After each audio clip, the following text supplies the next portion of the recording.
I don't hear myself through my headphones. Yes, man. Like, I feel real good about this right now. Pay attention, because you are now listening to Permission to Speak Freely. Oh Hey, what's my up, man? goodness. Oh, shit, what's you up sound with good. the Niner gear? That's what Hey, I'm you sound talking crisp. about, Jerry. Oh my goodness, man. That's what I'm Yeah, talking you sound better than us. You Hey, sound. I came prepared this time. All right. Oh Hey, my redemption. goodness, man. Redemption, Look at man. here. in Look a at house, climate control. Climate control. Hey. I ain't got to worry about dropping my phone. So Nothing. Jay, real quick, while you popped in, man, why you let the audience know why you saying you coming prepared this time? What happened last time? Oh, man. All right. Well, I know y'all heard him clowning on me. So I'll be honest. Okay. Never listened to a podcast before Damon told me about Permission to Speak Freely. Right. Nice. So then when he asked me to become a guest, I was like, okay, I'll call in. Right. I had no idea what kind of production this was. Right. So I was like, I got to go somewhere because, little Lulu, she gonna take over. She finds out I'm up here doing this. But so I was like, I got to go find someplace. So I went someplace on base. Right. And it was hot out that day, man. And so I pull up in my truck, and I'm sitting there, and then I was like, oh man, like they want me to go on video, like this is legit. And I was like, okay. And then now I got to shut the truck off because I don't want the AC blowing and getting into all the stuff, man. So I was unprepared that time. But let me tell you, I think I've listened to almost every episode since then. Like I see now what this is doing. I was like, oh man, like this is a big deal here. So yeah, I was unprepared last time. I tried to do it on my phone and it just didn't work. Yeah, man. Yeah. You good now? You sound good now. Yeah. So if you never heard like episode 14, like if you're a new listener and never heard episode 14, go back to episode 14 and you're gonna get our reflection of it. Well, we were having a string of bad kind of like Right. experiences with Gus, because I don't know if you were the first one or the second. I know it was like 2 in a row. Like we had, but with your episode, we did it. We talked for like 2.5 hours. Oh yeah. Yeah. We had a good conversation. Yeah. But yeah, man. It was. I mean, I think it sounded like with the crisp sound and everything like that, we probably gonna have an even better conversation. No. So I'm actually kind of glad that one didn't go through, though. I'll be honest with you, because like I said, I didn't listen to this. I'd listened to like one episode before that, but I didn't realize like what a podcast was and everything. And I was like, oh man, like, you know what I mean? So like, now that I got to listen, I got to see what you guys do. I was like, okay, yeah, let me make sure I go and get the stuff I need and do this the right way. So yeah, maybe it was for a good reason there.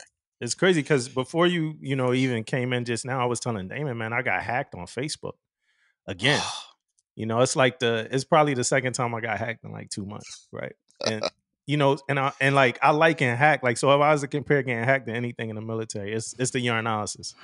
So how you get that email, you get that email pull, like, hey, you got urinalysis, and then when you walk through the P-way, like 16 people, like, hey man, you got urinalysis. You go somewhere else, you go to the khaki car, hey man, you're on a urinalysis, and that's how there's like, when you get hacked, I get hacked, right? The first thing I do when I get hacked, right? What's the courteous thing? You post it, like, hey, I'm hacked. Yeah. I'm hacked. Don't open up no messages from me. Then you get a flood of like other people ask you, like, yo, are you, hacked? Like, yeah, man, I was hacked, one of those guys, man. So I don't even ask the question anymore, man. Like if I see a friend request come from somebody I've been known for a while, I just shoot them a text, man. Hey, you've been hacked, right? Yeah, Or you get those in your little messenger box saying, hey, open this up, you know what I mean? And you can tell by like the little link that it's one of those hack links. Hey man, you're sending spam out. You've just been hacked. So that's probably one of the most frustrating things in the world, man. I don't know. Every time I get hacked or somebody gets a hold of my information, man, I feel violated. But yeah, bro. It's like, yo, so the act of getting hacked is already like a hassle. But I think I think what I hate more is everybody asking me if I'm hacked, man. I guess I find solace in the fact that like people care enough to like think that I'm sending them a video asking them like, is this you? Right. Right. Like, hey, is this you in the video? Since you guys seem like you guys get hacked a lot, man. Like, what do you do when you get hacked? What's the protocol? Jay never said he got hacked a lot though. my Facebook, I don't think I've been hacked.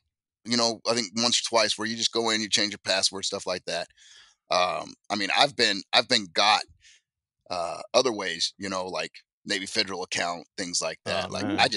I had it happen to me again, like the day before Thanksgiving. Damn. Right. Like I get this alert on my phone that says, hey, did you just make this purchase for $593.68 at this website, right? So of course I'll text Carla and I'll be like, hey, did you just make any purchases? Nope. I'm like, gosh dang.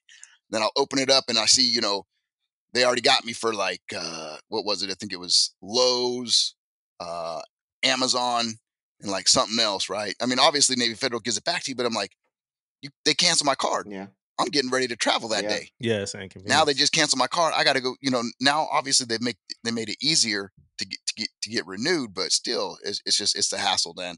And then you got to go back through, and then you got to all your automatic payments you got set up. It's a hassle. But most parts of me, man, like I feel violated, man. But even though you get the money back and stuff, it's still it's frustrating. Yeah, I got my identity stolen once, like actual the identity, and then they hook you up with like a whole My ID app or whatever, just to make sure it don't happen again. But Damon, to answer your question about Facebook, is like now you could go into the settings. They got like privacy settings, and then in those settings, they got this whole like quiz where they ask you like, did you just accept this person as a friend? Did you just remove this person as a friend? Did you just post this? Any pictures on here that you didn't post? And you just go through that whole like kind of gamut of like everything until you get to resetting your password. And then when you reset your password, it's reset like it's actually really easy. When I went in, I saw the person that like where they signed in from. They were like from like Brazil or whatever. So it's crazy that they can send that many messages out at the same time, because I can't, try to promote the podcast. Like, I wish I knew the hackers. Like, you could use this to like send some links out for the podcast, man. But yeah, so I liken that to like getting your analysis though. Like, it's a million people telling you got to do it, man. But it's crazy because the moment that nobody tell you got to do it, you fucked. Like the one day nobody told, because I was teleworking. So the one day, like, I'm on my way home. I was teleworking, but I had duty, so I had to go get the duty phone and the duty bag. Like duty on shore duty is like real bougie. You get like the bag, the phone, and everything like that. So you get the football. Yeah. So I'm on my way home, like around the corner from my house, and I'm the kind of person that if I make plans, I hate to deviate from them, right? And my man called me, my man Aaron Paul, man, shout out AP. He called me, he like, hey man, you got urinalysis? I'm like, yo, I cannot believe this, man. And then CMC hit us up, and I got a question for you. Yeah, so CMC hit us up like, hey, we got a meeting at like, and it's like at some lunchtime, like it's like 11:30. I'm like, damn, so I gotta find a way to go get urinalysis, and when I finally went and took the urinalysis, they're like, you senior, man, you could have just told us that you couldn't make it, your wife. I'm like, man, nah, I always think like I want to pass every test. Like, I don't want nobody hitting me up. Like, hey, how come you ain't make the urinalysis? How come you was late for the meeting? So I did all that. But you know who hit me up when I got hacked, Damon? Who that? Our old CO, man. He was like, and I realized every time I get hacked, he shoot me a message. Oh, you hacked? Oh man. I feel like he's just laughing. I'm like, yo, I didn't even open up a link. He was like, DCCS might be fucking with you. First person he thought about it. Yeah. That's cool. Yeah. Man. Hey, so look, so since we here, then I do got a question for you, Jay, man. What you got, man? Yeah, man. Look, man. So this coming from a neutral place, man. You know what I'm saying? But I think I'm representing my brothers and sisters in the mess, man. Why do CMCs think that lunchtime is the best time to hold impromptu meetings? Oh, hell no. Sorry, man. No. So you know what? The only time I'll do impromptu meetings is if there's something now, like our schedule changed now. You know what I mean? Like something came down now. Yeah. Other than that, especially in the aviation community, I can't, because I got a day check and I got a night check, right? Okay. So if I do a meeting at lunchtime, that means I'm bringing in some of these people 3 hours, 4 hours early just to do a meeting, right? So that's but like if we're underway, something like that, like, and we're all going into the mess to eat, then sure, let's do it while we down there eating, but no, I'll usually do mine. So I'll do it on what we call no-fly days. where they're training days, and then I'll do it right around shift change, right? So the off-going gives up, 30 minutes of their time, and then the oncoming give up 30 minutes of their time, right? But, but I think what a lot of people think is chow time's the easiest, right? Because everybody in here already. Everybody in there, right? So that's why I think a lot of people choose that time. Like for me, I would like to do, like, I think if we do something at chow time, it's going to be more relaxed. Like that's going to be the time we're going to bring in a couple of first classes, or we're going to bring in a couple of JOs, right? So we're going to sit there, we're going to break bread, and we're just going to talk. But if I'm doing a meeting, like I said, I'll schedule it around that. But I'm with you, man. Like every mess I ever been to on a ship, everywhere, man. Hey, Chiefs meeting 1100, right? Yeah, but let's do that lunch. I think the mentality of that, like I said, is that's probably the best time, because that's the time you see the most people in the mess, right? Yeah. So I think that's the thought process. Well, if I see the most people in here during this time frame, this is the time frame I'm going to do this meeting. Yeah, it's kind of like the no excuse. It's kind of like the no excuse time. Like you go come in here, you go get yourself a meatball sub. You might as well sit your ass down and let's have a conversation, right? Right. Hey, so I know that Damon got like a story that he got to introduce you with, right? You got like a story, don't you, Damon? I always got a story about Jay, man. I can go. I can go. Hey, but before the story though, I got one last.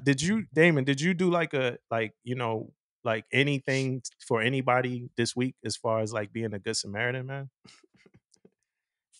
No, man. What did you do? What did you do, Damo? Well, since you asked, right? I wasn't gonna say anything, but since you asked me this morning, man, I drove a lady to our apartment, man.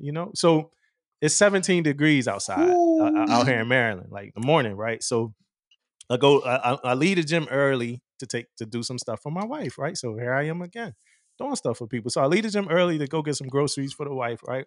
So I leave. I'm leaving the market, and this lady. That's funny that a man thinks like it's an accomplishment getting groceries for his wife. Like I'm gloating about getting groceries for my wife. But so I leave the market, right? And it's this lady. She's like, "Hey, are you going that way?" And I really wasn't. I wasn't. Whatever way she said, I wasn't going. I'm like, ah. And I'm talking to my brother on the phone. I'm like, man, the world is crazy. The world is crazy now. Like, it's like you have to be cautious, man. And I'm like, man, I don't like want to like put this person in my car, man. Like, who knows? We could get somewhere. Somebody could hit me, upside the head or something like that. And then I was like, I'm not going your way. I'm going another way. And I watched her walk away, man. And I went, in my car. And I'm like, I gotta pass her. Like I had to pass her. And I'm like, I just stopped. I'm like, hey man, like you going over like to the apartments over there? She's like, yeah. It was 7. And then when I looked at the temperature, it was 17 degrees, man. She had like 2 bags. And they weren't light for that, for that trek. She was about to do a trek with those 2 bags. So I'm like, man, you could get in the car. So I put her in the car. And I was just thinking, like, what would Damon do in this situation? And I figured you would do the same exact thing. So I put her in a car, and I just took her to the apartment. And then when she was like, "You don't even got to take me to," she was being as cautious as I was. She said, "You don't even got to take me to the apartment. Just drop me off on like right off the road on the side." I was like, "All right, I got you." Then I told her, I was like, "Man, this world is crazy, man." But I helped her out, man. That's good. I feel like I was a good Samaritan. You feel like you did your thing for the day, right? Then you go home, go to sleep now, right? So I'm surprised she got in the car with you, without even worrying. Were you in uniform or no?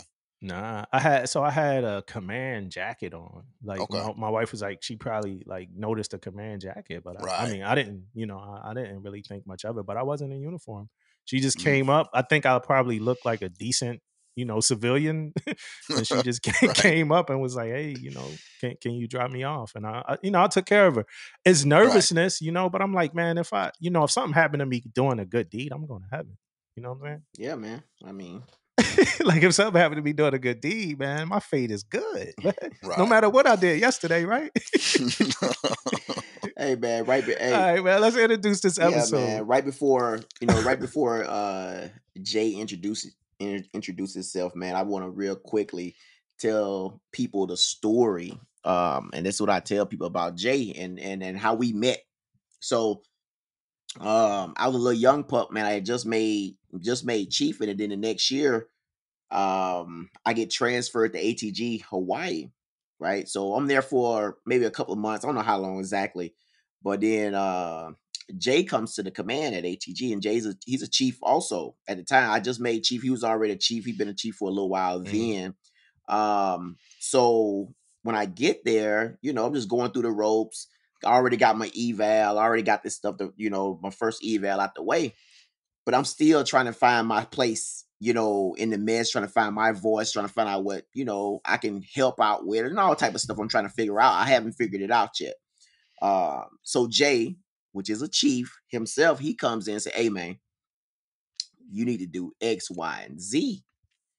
And I'm like, okay, then we start like, hanging out a little bit. Then he just like telling me stuff I need to do. Did he make senior chief or whatever? But the point I'm trying to make here is we was both chiefs at the time, and he's coming in to tell me to do X, Y, and Z, because it wasn't about him.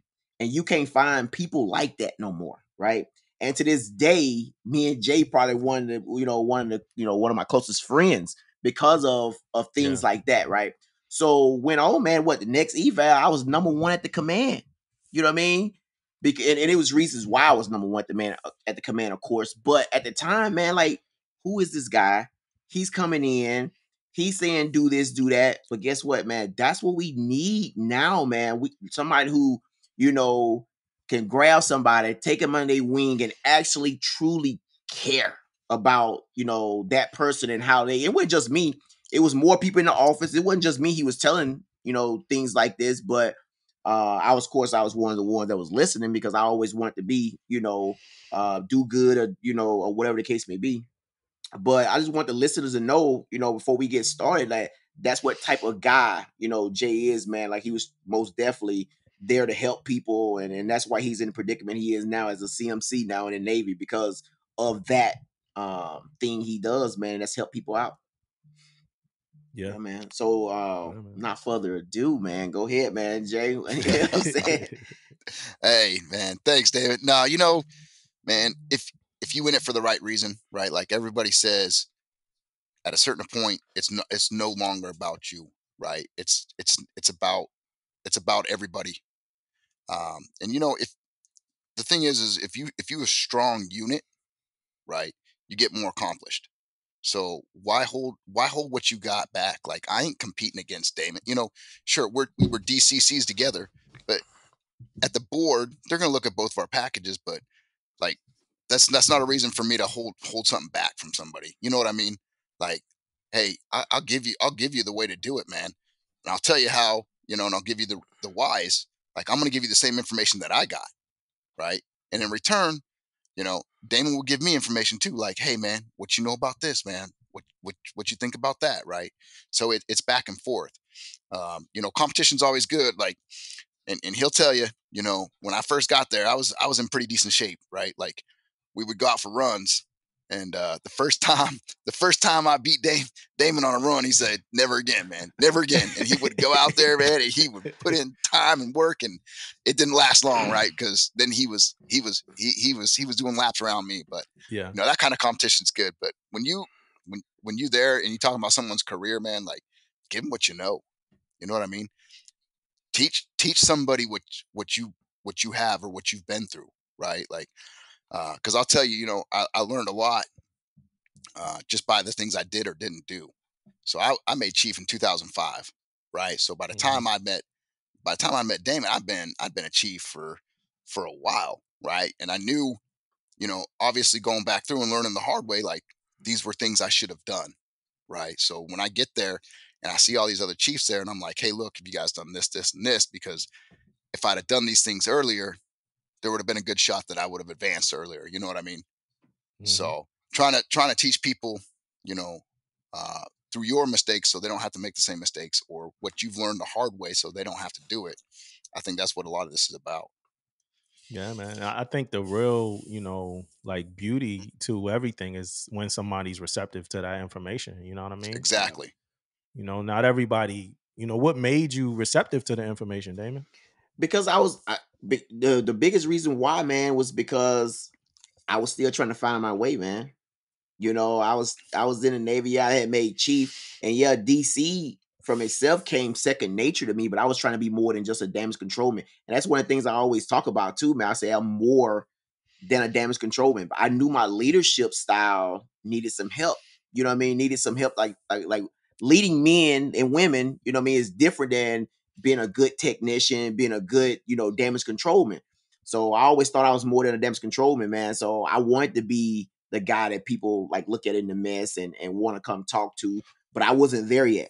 I wanted to get there, but I wasn't there, and I knew because time, believe it or not, man, like time Jay got there, man. Uh, he had to respect the mess, man. And I'm assuming it's because he made Chief so early. But time he stepped in the door, people knew who Jay was, and anybody started talking in the mess, it was Jay, and all this stuff. And I was just sitting back, you know what I'm saying? I'm looking at this stuff, and I'm like, man, hopefully one day that could be me.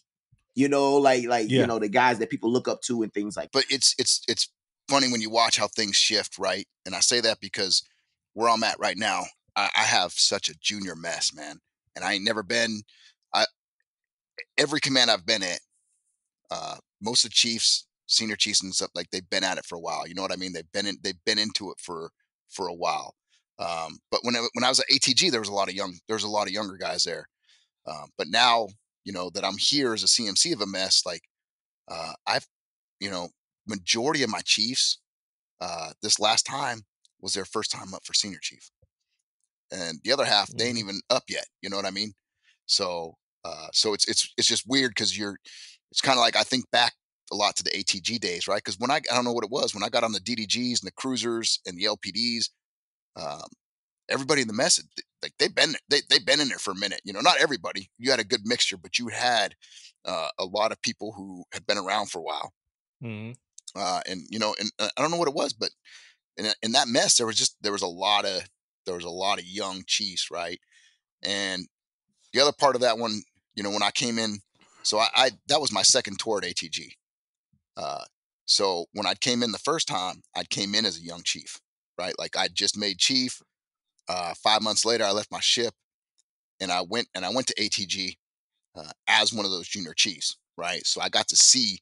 I think that kind of gave me a lot of the insight too, right? Because I got to see and I got to grow there. And then, of course, I went to a ship, got to grow more. And when I came back in, it was just kind of like pay it forward. Like you remember what it was like coming in here as a new chief. You know what I mean? So now you're the guy that you remember seeing all doing those same things. Most definitely. Yeah. Now, how long were you in when you made chief? So I made chief early, man. I made chief in just under 9 years. Okay. So I made rank, every time, first time, all the way up to chief. And then it took me almost as long to go from chief to senior chief. And then as a for the listeners, what was your rate before being a CMC? Oh, I was damage control, man. I was Nice, down there, and I was down in the pits. Hey, is it any other rates in the Navy? I mean, I didn't even know. Yeah, I'm confused. Give me some more rates in the Navy, man. I ain't know. Yeah, no, it definitely is. But the reason why I mean that's an important question to me is I don't see a lot of CMCs that were DC men. You now don't see it, yeah. Right now, I it could be, but I don't see a lot of. I see a lot of like air, people from air that I see a lot of, but it's like engineers, period. But especially like DC men, man. Like so, like for the like a junior, sailor or something that might be listening and like not knowing that you could become a CMC as a DC man. I think it's good for them to kind of know some of that stuff. Now, did you know like Did you know that the fate was CMC early on too, or was it something else that you thought you would be doing? No, I mean, I'll tell you, like, so just to, because I'll kind of like clarify it, because it all happened. There was one thing in my life that really changed a lot of thoughts, right? And that was 2000, right? We were in Russia.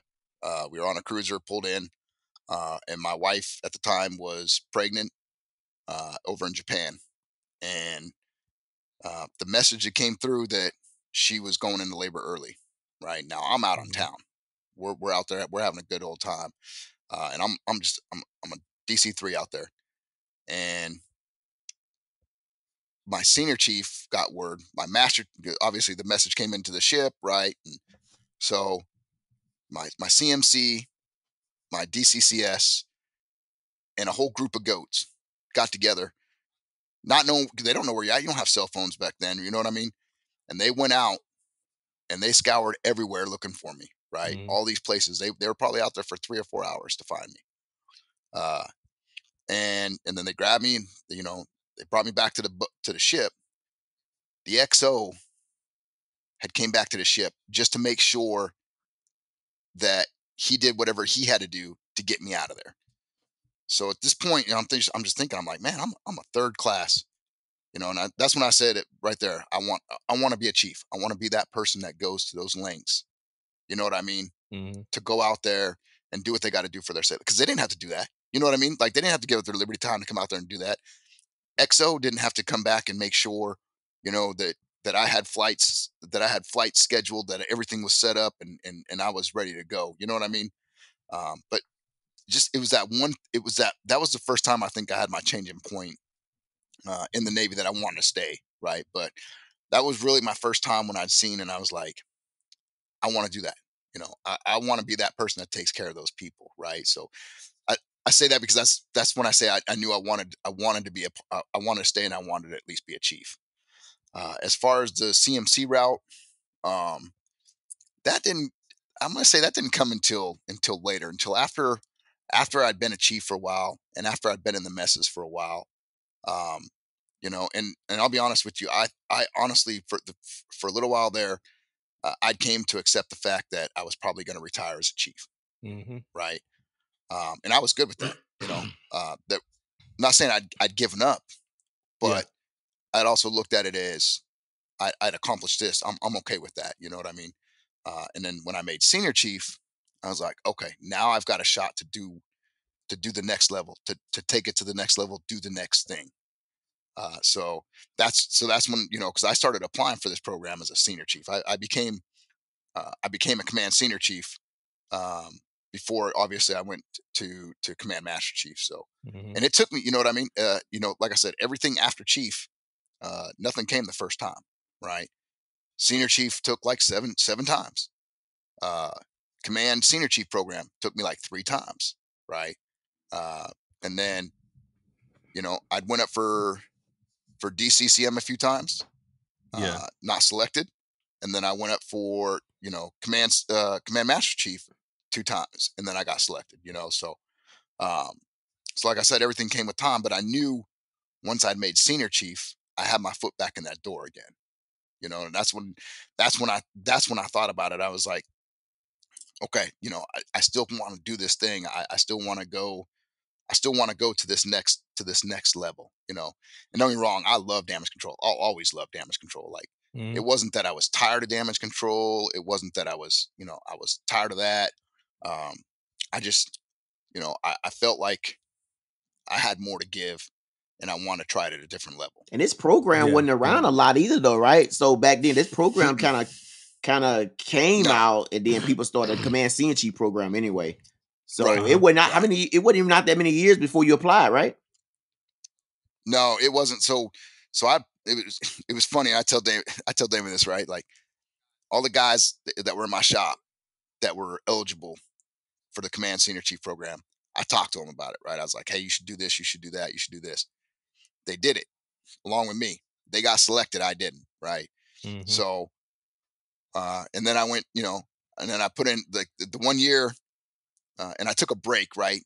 And I say I take a break, I was a little frustrated, right? I'd like put in my package, didn't get selected. These guys got selected.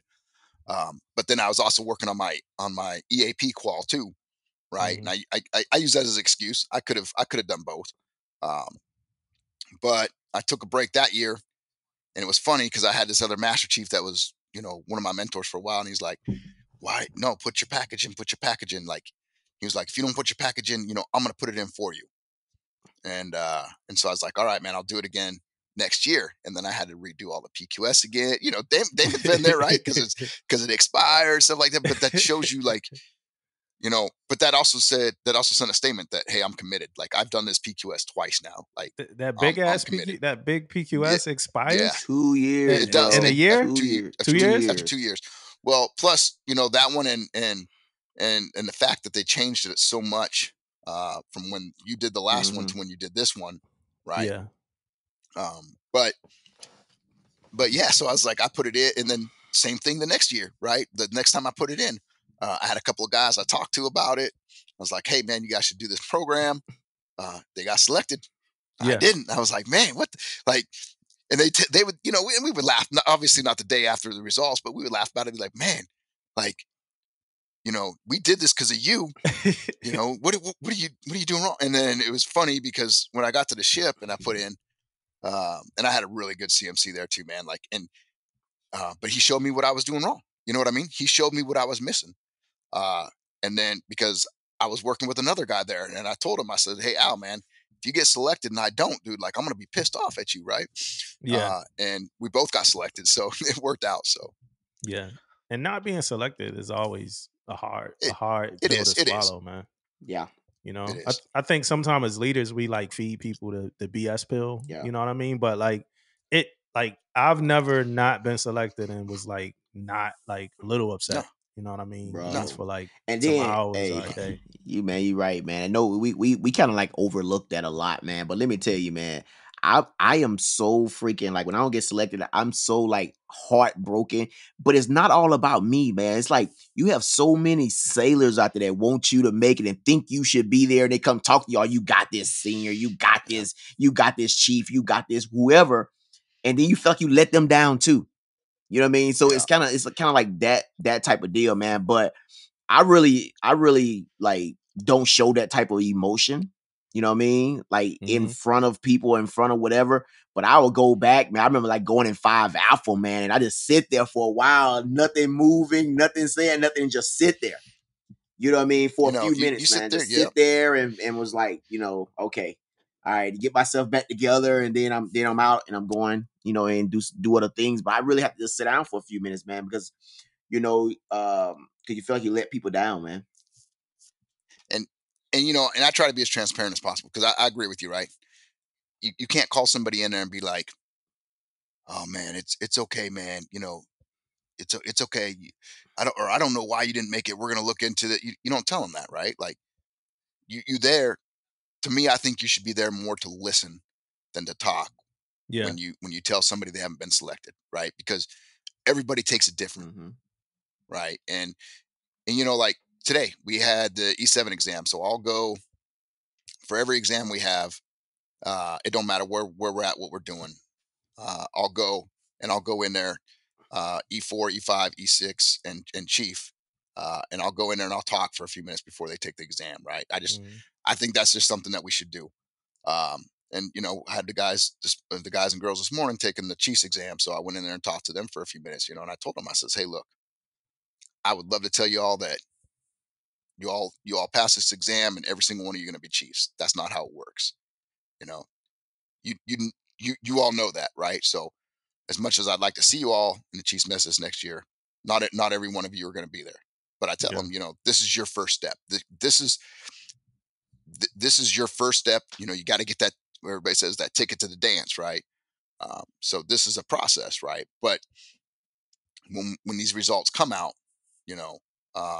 and what we did last year, and I thought it was pretty well. Like, and this is kind of trial error stuff, right? Like, how do you tell people that they didn't make it? Because one thing I hate, I hate doing it over social media, especially with COVID and all that stuff. I hate doing it over the phone. So what we did last year was I got my Chiefs mess together, and I got the skipper and I got the XO, and we all went in a Chiefs mess.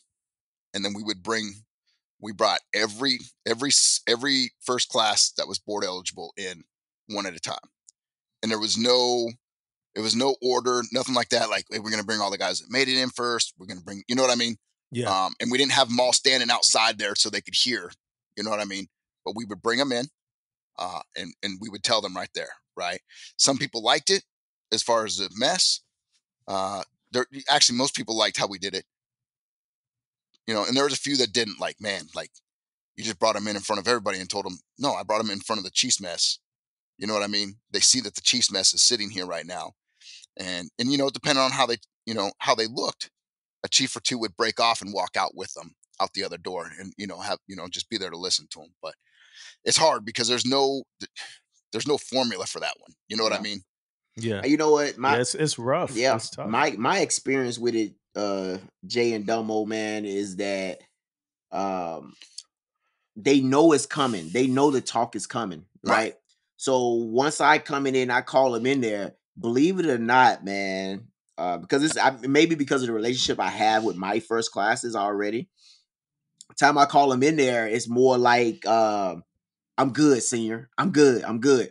So that dictates on how I deal with the conversation too. Right. And I'm just telling him, hey, I know you good, man, but I'm just here. You know what I mean? If you want to vent, if you want to talk, you want to do whatever, that's what I'm here for. But you're right, man. I've never been the guy that want to go in and say, you'll get it next time, man. You'll do this. Let's look at your stuff. You know what? I was looking at your stuff before. You know what I mean? I already looked at your stuff. I already know, all that stuff about you. So I've never been one of those guys. I kind of feel the conversation out a little bit, man. But I'm honest, but I give you honest feedback too before that. Like when we sit there and we look at their records and stuff like that, like I'll tell them, like, hey, I think you have another year or two before you're going to make it. I could be wrong. I'm not sitting here, but I'm telling you, these are the things I see that you're lacking. So that way, they go into it thinking what it is. You know what I mean? And if somebody has a killer package, they've met everything, I'm not going to be like, yeah, man, you should be in. Now, you don't ever tell them that, right? You're just like, no, like you've matched everything up. You've done your part, and you go from there. But normally, like I said, normally I find like when you do package reviews and you see, you can kind of gauge, right? But you just got to be, you got to be honest with them. You got to be transparent, um, and this, because the sooner you tell them what they're missing, the sooner they can start working on those things, right? So that's why, like I tell them, like we do package reviews every year, and I don't just do them for the, I don't just offer them for the board eligibles. I offer them for all the first classes. There you go. So that way they can start working on what they got to work on. And I tell you, man, one of the things that I be thinking about too, man, when we doing these board things, we looking at people packages and stuff like that. When we are talking to these young sailors, man, let's make sure that we know whatever we say is like gold to them. If we are saying they are missing one thing, they finna do everything in their power to make sure they fix that, or they make whatever they do. So make sure we're putting out the right information. Let's make sure we're talking about the right thing. We setting them up for success, because if we don't, they trying to get where we at, and by any means necessary, man. So let's make sure that we are putting out the right thing to them, because like I said, man, they really gonna go. They finna spend hours and days and months to fix whatever you tell them. Right, whatever you tell them, that's what they're gonna try to do, and it could be something they probably don't need to fix, so it's probably already there somewhere, whatever the case may be. So yeah, and it's never a season to do that, man. You could do that all throughout. A lot of first classes, they might wait for the package review, something like that. But you could do that throughout the year, man. Hit up a chief, hit up seniors, whoever like, hey, check my record out, check this out, check that out. And sometimes you might get like, a little bit more energy, from somebody when you just catch them in that, because that's a lot of chiefs, man. That's like excited to help and look at records. I used to be excited, you know how I used to be like excited, like, yo, show me your record. Let's find, like, I'm like trying to find, something like, oh man, we got this here, we got this. And it's a few chiefs now that, I had the pleasure to review that record and we found issues. Yeah. You know what I'm saying? There's senior chiefs that I've recently looked at that we found an air gap, yeah. And it happens at all levels. Like, and I'll tell you, man, I had a gap in my evals probably 2 or 3 times I was going up for DCCS. Never knew it. Never knew it until, you know what I mean? And I took my record around to people all over the place. Yeah. And then somebody sees it and they're like, what? You have a missing eval. And I'm like, what? Sure enough, man. Like, And I don't know if that was what the issue was. I fixed it. The next year I made senior chief, but you never know. You know what I mean?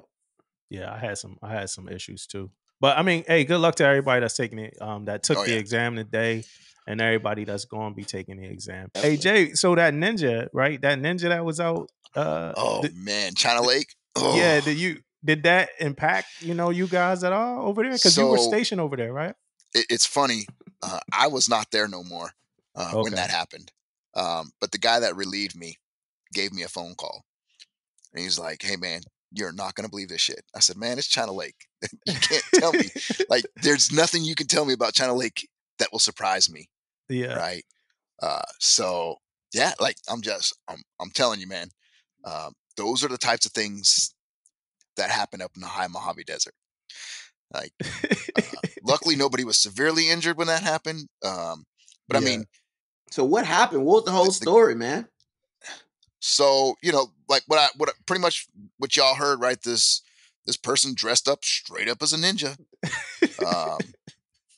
swords and all, man. He went over there. So they do exercises at certain areas, and they have, people come and stay at the local airports and stuff. And this unit was staying there, and look, good thing for the person that was dressed up as a ninja that he hit the admin department and not the guys that were actually operating, because it probably would have ended a lot worse for him. But okay, that actually adds some clarity to the story. Then. Okay, yeah. So, but yeah, like that was a while ago. But I think like one of the guys from admin was out smoking, and this guy came up and attacked him, and I think he tried to go in and get somebody to help him, and I think I think there was two. Don't get me wrong, people that were hurt. But no, they ended up catching up with that guy. But it's the same. It's the same. Conspiracy theorist. You deal with them, and I'm not taking anything away from people that have conspiracy theories, but some of them up there, they take things to the next level. Like, we would have people show up at the gate, at least once a quarter, wanting to go tour the tunnels that go to Area 51, or whatever it is, or this or that, or and they know these things are here, and it's fun. I shouldn't say fun. There was never a dull moment in China Lake, man. Yeah, that's crazy. Yeah. So is that a big base? Well, like by big, I mean, is it a lot of sailors or? So the base itself is the largest. It's the largest land base, Navy base in the world for us. So it's like almost 2 times the size of Rhode Island. Damn. So it is. It's a huge base. They do a lot of stuff, right? Blowing stuff up and stuff out there, right? So that's probably why it's so damn huge. That's why it's so big. It's so big because of the ranges that they have out there, right? But as far as the footprint, you have a lot of civilians that work there. But as far as military wise, like, and it used to be a huge base for military, but they took a lot of that footprint out, and a lot of that is civilian right now. So military wise, I'm gonna say you may have, 700 to 1,000 people, right? Yeah. Now, DOD wise, you have another couple thousand easily. Okay. I got a question for both of y'all.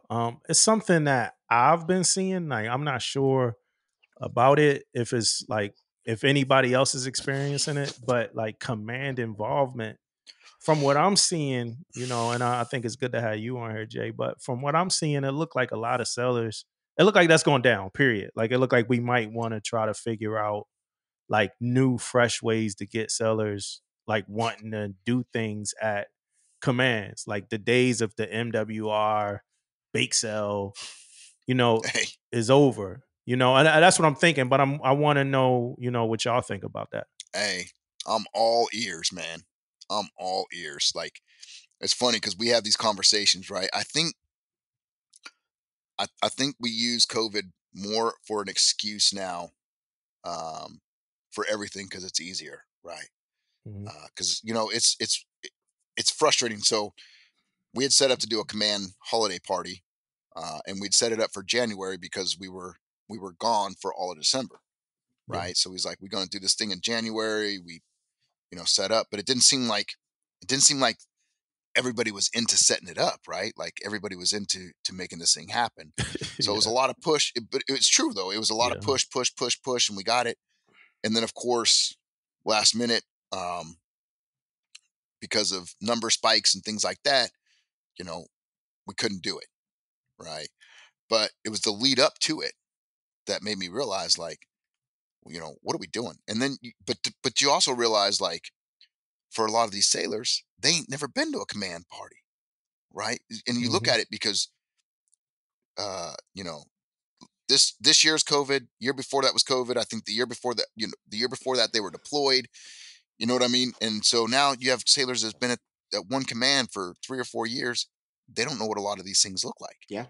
They don't Yeah. know, like they don't know, like, why are you all getting so excited about a command party, man? It's like, what do you mean, man? You get to dress up, you get to go out, you get that fun. You know what I mean? Like, Yeah. this is where you get to be together. Like, I get to see your families, um, you know, and we're in a different environment.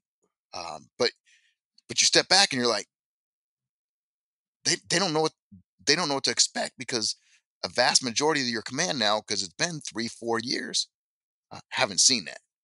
But Yeah. I agree with you, man. Like, whew, Yeah, man. it's hard. In my opinion, it's been gone, man. Long time ago, man. I'm talking about like 10, 15 years ago, man. Once we Damn. started, once we started, assigning people for each part of a get together, that's when it went down. If you don't have nobody for the cleanup team, ain't nobody cleaning up, right? If you don't have nobody to set up, ain't nobody setting up, right? And this is why I say it's been gone 10 to 15 years, because say you have a command picnic, right? Time the CO talks and that's over with, people going to eat and that is it. That it will be ghost town there, man. It is a ghost town, right? So the key people are into different things now, and I know that and all this type of stuff, but the camaraderie, it's kind of like if it ain't divisional, right? It's kind of like it's not there no more like it used to be, man.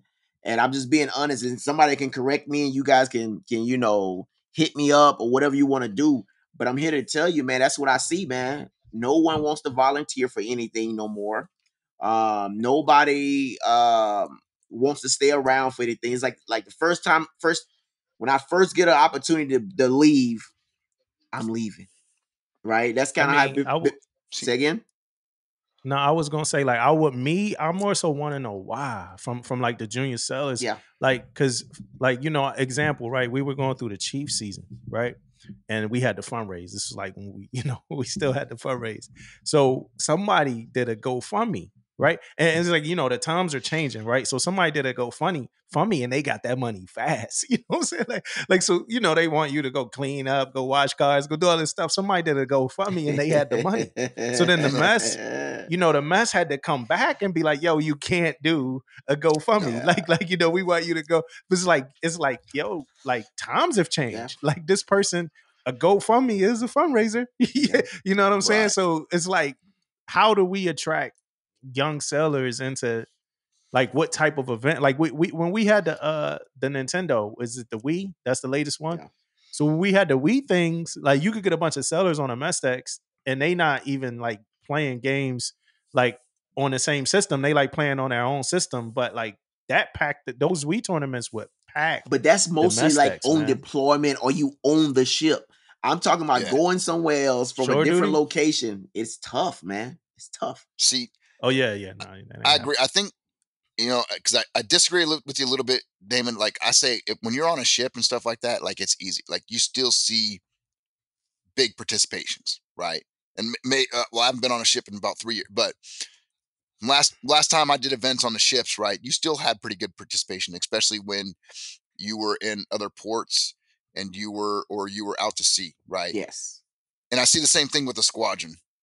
I get a lot of participation when we do things when we're outside of Yeah. home, right? I think now, uh, you know, maybe, and I would agree with Damon a little bit on this one. Right now, in the past 10, 15, when people are home, they don't want to do anything with command. They want their home go time, home. They want to right? go home. And maybe it's operational commit. Maybe it's because we're always go. You know what I mean? I think that's the But answer, Jay. I think that's the answer, Damo. I think the answer is when we go places and we pull in places, right? That's the time to put like somebody to put these planning and putting these parties together and all that stuff when we go out somewhere. Because you're right, man. We because even underway though, sometimes like people like you have an event at a certain time. It's like, I'm hitting my rack. I'm hitting my rack. I'm tired. I'm exhausted. You know what I mean? Man, you got those watches. It's too, so man. hard to. Even that the what's the name, the committee for the different events every month, the monthly observances and stuff like that. Sometimes it's hard to retain a full group. Like you might get the Pacific Islanders for that month. Then you might get more African Americans for that month. You might get more women for it, but you don't have, like, from what I've been seeing, like a constant just group of people that want to do every event, man. So that was one of my biggest things when I was at China Lake, right? Because MWR was directly with me, right? Like the base MWR. So I had a chance to do all these things, and I'll tell you, man, like we would set up all types of different things, right? And it got to a point where I would go to commands and I'd go talk to junior. I'm like, what do you guys want to see, right? Like, we spending all this money to do these things. Tell us that these things suck, so we don't waste our money. But tell us what you want to see. Yeah. Right.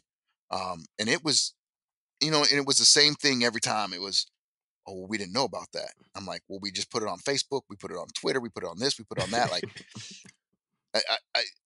I did this thing one time, right? Where so we would do a quarterly, what we called a Barracks Bash, right? Where we would come out there, we would cook some meals for the sailors. We'd hire a DJ. We would go out there and we would do these things, and then it was their time. So I would bring the skipper over there with me, and it was their time. Like, if they had questions, concerns, anything about the barracks, that was their time to come up and ask us, right? So we started to pick up momentum right before the COVID hit. Like, finally, it felt like we broke through, right? But there was one time, like, I was so frustrated because I went and posted flyers at everybody's barracks room, right there at the door, like right there, eye high. So, and then we posted it on social media. We did everything right. So the first sailor that told me, "Oh, I didn't know about it." I'm like, "Do you walk around here with your eyes closed? Like, what else do we got to do? Like, I've done everything." But no, it started to pick up speed, and I think when it started to pick up speed was when I got the Chiefs mess for the base involved. I was like, "Hey, why don't we do some cornhole tournaments, and we offer up a couple of prizes, you know what I mean, that the Chiefs mess pay for." And then we go out there. And so we did, the Chiefs, between the Chiefs and the first classes, we cooked, we set up the cornhole tournament, and and then of course COVID hit, and we had to settle everything down. So then now it's like starting from scratch again. Yeah. And then you get to that point that you just were talking about when you saying that, like, a lot of sailors never saw a Christmas party before. You know what I mean? Right. And like what COVID did for the civilians was, like, let us see some of the things that, like, we never really needed. Like so teleworking is a little bit more popular now than ever before. Oh, yeah. And people starting to realize, damn, like, we were wasting money by, like, having people go in the office. I was just having this conversation with some people today. Yep. Yeah. So I'm looking at it like it's junior sellers that never heard of a Christmas party. And moving forward, the Christmas parties might not ever happen again. Like, I mean, most likely they will, but it's a chance that, why are we doing this? Yeah. You know what I'm saying? Like gift giveaways and stuff like that. But that's a big pool of MWR money, like, every year that, like, we haven't done it in how many years, and how are we doing? It's fun. It's real fun. You might, get, like, things happen like what happened on the Ike. Oh, yeah. Shouts out to the Ike people, man. Shouts out. That's on the low side. On the high side, it's a fun event, gift giveaways, sellers of the year and stuff might, get announced and stuff like that. But it's hard now explaining to a lot of sailors that only been in like since COVID, like about it's like trying to explain yellow to somebody that can't see, right? Yeah. Like Yeah. They haven't seen it. everything, like deployments, even deployments, like, you know, like before the like the ports and stuff like opened up, like, hey man, we used to hit 17 ports underway, and they like, well, we didn't hit any of these. Like we ain't hit no shit. ports. You know what I mean? Zero. So it's just hard, man. It is, man. I'm listening. I think we have we've barely scratched the surface with the repercussions of COVID, man. You know what I mean? Like it's going to affect us for a very long time. And I'm not just talking about the COVID itself. I'm just talking about the fallout and the impacts. Like, we got more coming, man. Yeah. So like as a CMC, right? So I got some CMC like specific questions. As a CMC, I'm almost sure you get like 20 emails a day of like just general like this new my Navy HR just put out this new app that they want people to your sellers to try.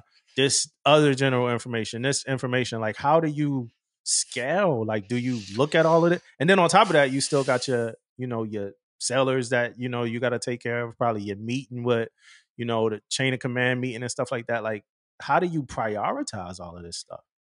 So it's, to everybody is different, right? You have to find what works for you, right? And so one of the biggest things that took me a while to adjust to in the aviation community, right, is your skipper and your XO fly. Mm-hmm. You know what I mean? Like they flying a lot, like just as much as everybody else. So and I say that, and I'll come back to that one here in a second, right? But so normally I'll get in there in the morning time. I'll go up, usually before maintenance meetings, whatever, and I'll go check whatever emails came out, right? Whatever's hit the street. I can only sit in my office for so long before I gotta be me. I gotta be around people, right? So, so I'll go up, I'll check, I'll see anything that's came out, and then I'll start walking around the shops and talking to sailors, right? See what's going on. But then that wrench comes, right? Hey, so and so got this last night. Hey, so and so's spouse, boom, and then it throws a wrench, and then you're dealing with that stuff, right? And then you get done with that, and then so and so's this, so and so's that, right? And I say that because I got to go get it. I got to go see what's going on throughout the command before I'm going to go talk to the skipper and the XO about what's going on. You know what I mean? Because I found if I go and I sit and I talk to them early in the morning, and then I walk around and talk to the sailors, I don't have the latest gouge. Yeah. Does that make sense? So, but yeah, it's hard to get that and I can't tell you that you can't have one schedule of I'm going to do this from this time to this time because you don't know what's coming up, right? But every day there's things you got to check, right? Like I got to go in and I got to check NSIPs. Is there leaf chits sitting in there that somebody's sitting on, right? Because I'm big on. I hate when a sailor submits a leaf chit, it sits in NSIPs, and then I got a chief to come up to me, or a department head to come up to me and be like, hey, can you talk to the skipper about approving this chit? Well, when's the leaf start? Today. Well, how long has it been in? You know what I mean? Yeah. Like, hey, if it's an emergency, absolutely. Like that's easy. Well, how long has it been in? 3 weeks. Come on, man. You know what I mean? So I'll go. I'll check in SIPs. I'll look at fleet temp, see if we got any perspective. My admin does this, but it kind of gives me a thing, right? I'll check the emails. I'll check the phone messages. But I can come back up at lunch, and it's all full again, right? Or I can go 2-3 days of no phone calls, right? So, like I said, it's hard to get into a schedule, a routine schedule. I just know there's things every day that I'm going to check, right? But then you got to look at it, right? Because sometimes I'm in my office more for longer times than I want to be because we got things going on with sailors. I got to deal with them, calling these things, right? And then I got to check myself, and I'm like, man, I ain't been down to the shops today. You know what I mean? Like I ain't been out on the flight line today. Like, and you got to force yourself to go out there. And on debts, to me, like debts are even harder because a lot of times you don't have office spaces. So CMCs will work out of their hotel rooms, right?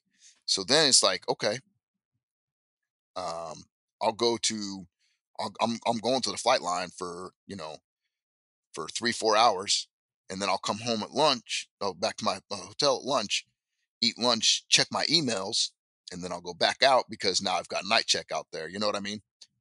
So it's hard. It's not like on a ship where, every day you have quarters at this time. Every day you have XOs call at this time, right? Or you do this at this time. It's the battle rhythm is not like a ship. Yeah. So, like I said, it's just you have certain things you have to do every day. At what time you do them kind of depends on what comes in. No, how important is that gouge? My bad, Damon. But how important is that gouge from the junior sailors? Oh, that's important. You know what I mean? Like, it's not just a gouge.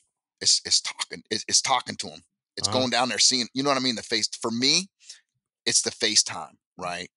And I'm not down there spying, like trying to figure out what's going on that the Chiefs ain't told me or anything like that, right?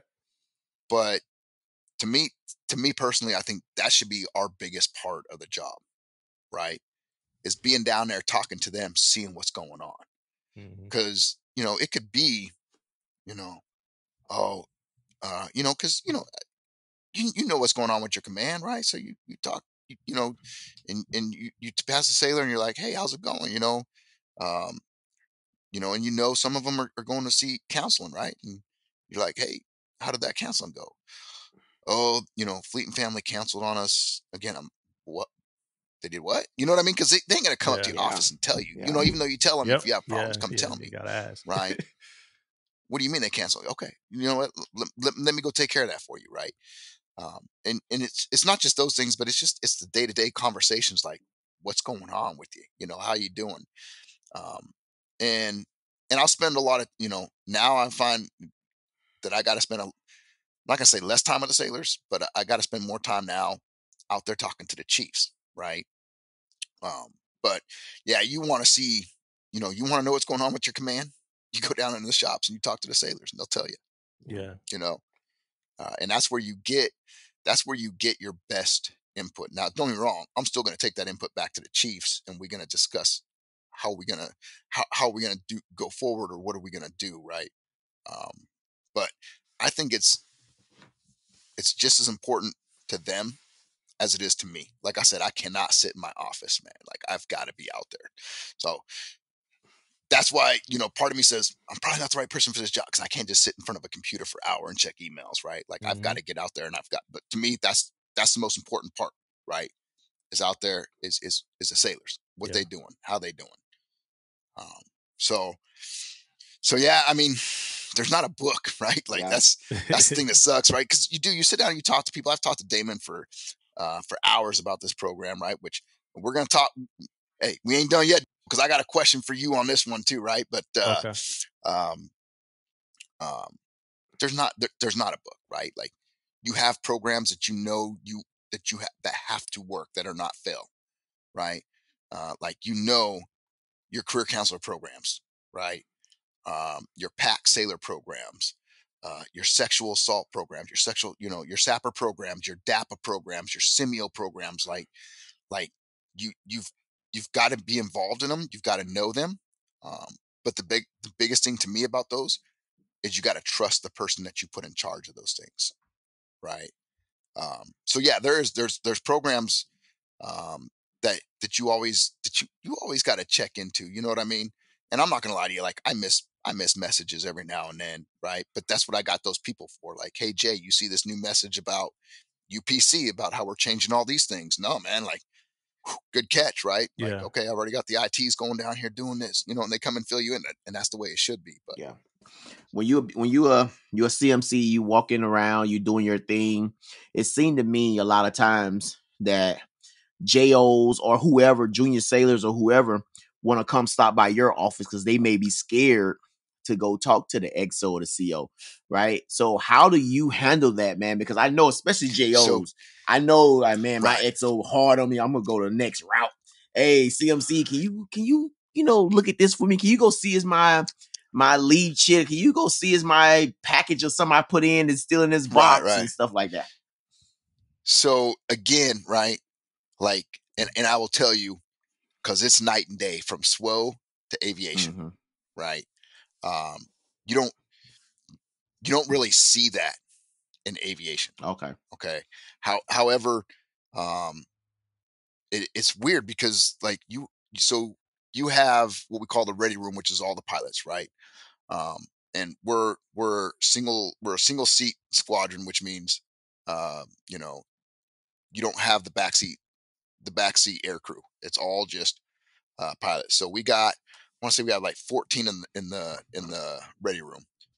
Lieutenants, lieutenant commanders, and then XO and CO are commanders, right?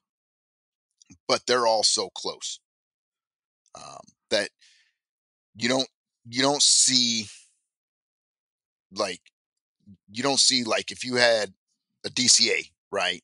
Your DCA ain't really close with your XO on a ship. You know what I mean? Like this Lieutenant JG and this commander, right? Like they scared to go talk to him. You know what I mean? A lot of times. Yeah. But you don't have that here. But on the flip side of that, right? And this is something that that I think is worked out well for me here is you have these lieutenant commanders who've never led sailors. Like you don't see that in the SWO world, right? You get to a ship on it as an ensign, you going right into a division. You have a chief, you have a division. They don't have chiefs. They don't have divisions. They fly aircraft, right? So we've changed that, a little bit here to where those lieutenants do have some sort of interaction with sailors. They have interactions with chiefs, and the ones that don't have divisions, I've at least got chiefs that'll go up and talk to them and have conversations with them, right?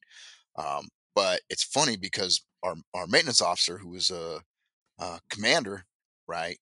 I brought him in because we were, we just started talking one day, and he's like, "I never knew I could do this." And I was like, "What do you mean?" He's like, "I never knew that I could come and talk to the CMC." I was like, "What?" Crazy.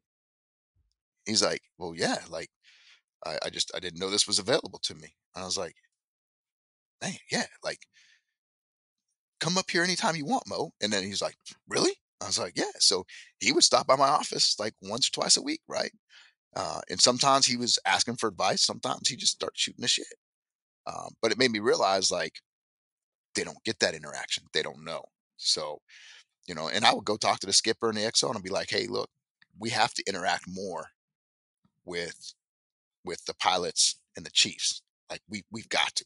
And we started doing that, right? We did a big thing. It turned out, it was awesome. It was the Army Navy game. We were in Florida. We all got together. Like everybody showed up. Like there was no, I'm going to show up and then dip out like we were talking about earlier, right? Because at first some chiefs were like, "Man, I was like, okay, just come check it out. You don't like it, go." Yeah. No, man. And then, and then I'd have to walk around and kind of do my thing, right? Like I would see 4 chiefs sitting at one table, 4 O's sitting at another table. So I'd walk up and I'd sit at the chief's table. I'd be like, "All right, hey, come on over here real quick. And, let's go start a conversation at this table. Let's go start a conversation at that table." Within like 45 minutes, I didn't have to do that anymore. Everybody was going around. Everybody was talking and everybody was having a good time. Right. And it wasn't one of those drunk fest, "I love you, man," kind of things, but it was, but it was good. And it started that interaction. And now, you see these JOs and stuff, they now feel more comfortable talking to those chiefs. Right. But if I was on a ship, and because that's what I was expecting, right? Like you're gonna have to deal with these things, right? The first thing I would do was, I think as a CMC, you should probably be there more talking to department heads and stuff. Yeah. And I say that because if I've got a divo coming up to me telling me I'm scared to go talk to the skipper, XO, I'm gonna be like, "Cool. Like, have you talked to your chief yet?" You know what I mean? Like, yeah. And I tell people, like, I'm never going to kick you out of my office. You know, like when junior sailors come up, I'm going to ask them, you talk to your chief or your first class, right? Because sometimes they may be the problem. Very rarely, but sometimes they are the problem, right? And I'll tell them, I'm like, okay, I'm not going to kick you out, but let's get them involved unless it's directly about them, and then we have issues, right? But yeah, that's the first thing I'm gonna do is I'm gonna ask them, man, like, have you given your chief a chance? And sometimes they may say, yeah, I have, and okay, now I know I need to go do some mentorship or some counseling with that chief. You know what I mean? So, so yeah, I don't have that one here. You know what I mean? Like they're all, like I said, they're all one. Like,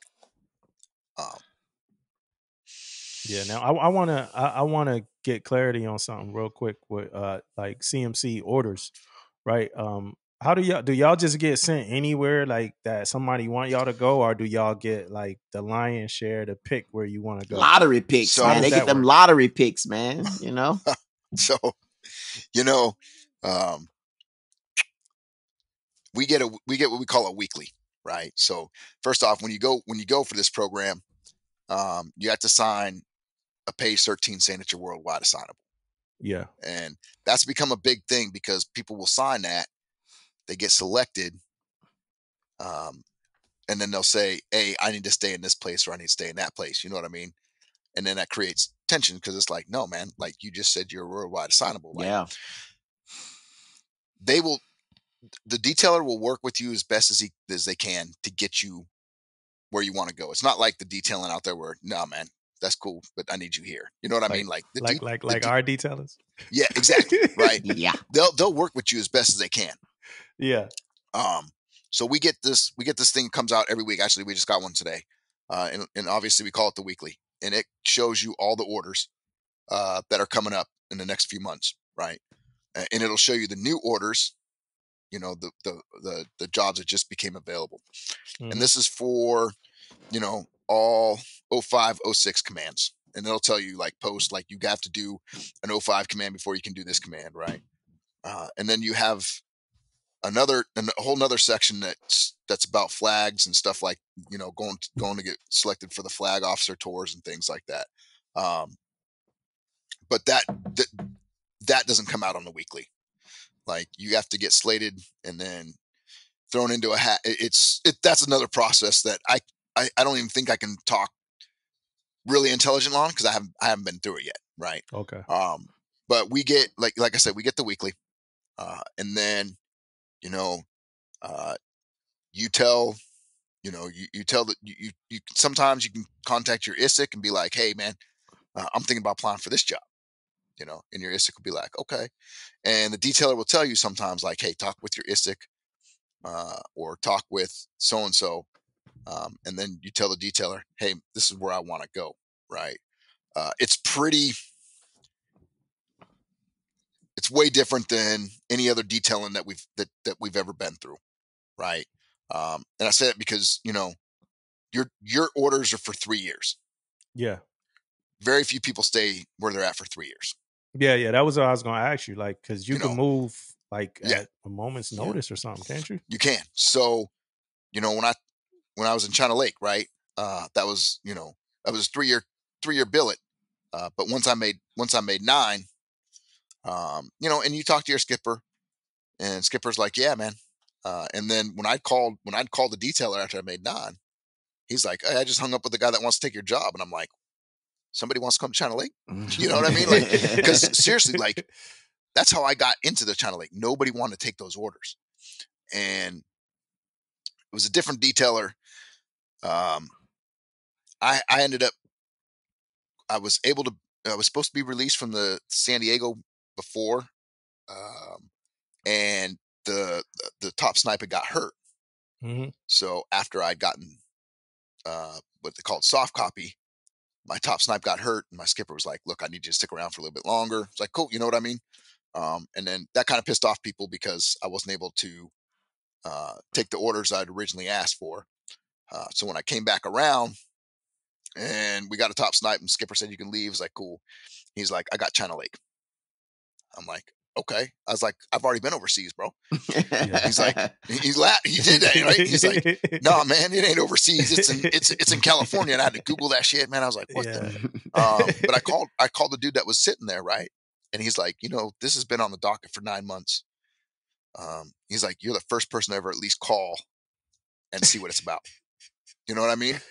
Like, and I did, and I'll tell you, man, it turned out to be a great tour. It really did. I would not change that tour for anything in the world. But no, so it is like it's obviously you see what's available, you see who's there, you can call them, you can reach out to them, and they'll work with you, right? Yeah. Where it becomes an issue is leaving China Lake. And the detailer was like, man, I got you, I'm going to give you choice orders because you did this, right?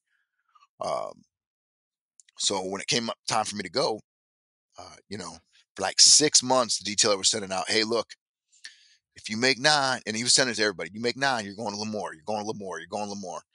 Right. So I'd already told Carlin, I was like, we're going to Lemoore. Right. Yeah. So when I called the detailer, he was like, well, where do you want to go? And I'm like, well, if you're asking me, I want to go to Hawaii. And he's like, oh, yeah, I need to get those DDGs filled out there, too. Yeah. And I'm like, okay. He's like, well, send me your top 10. If I send you my top 10, Lemoore's not going to be on my top 10. Right. Like we had this conversation. And he was like, okay. Boom. Got orders. I had orders in hand to William P. Lawrence out of Hawaii, man. But they couldn't get that nobody would come to Lemoore. Yeah.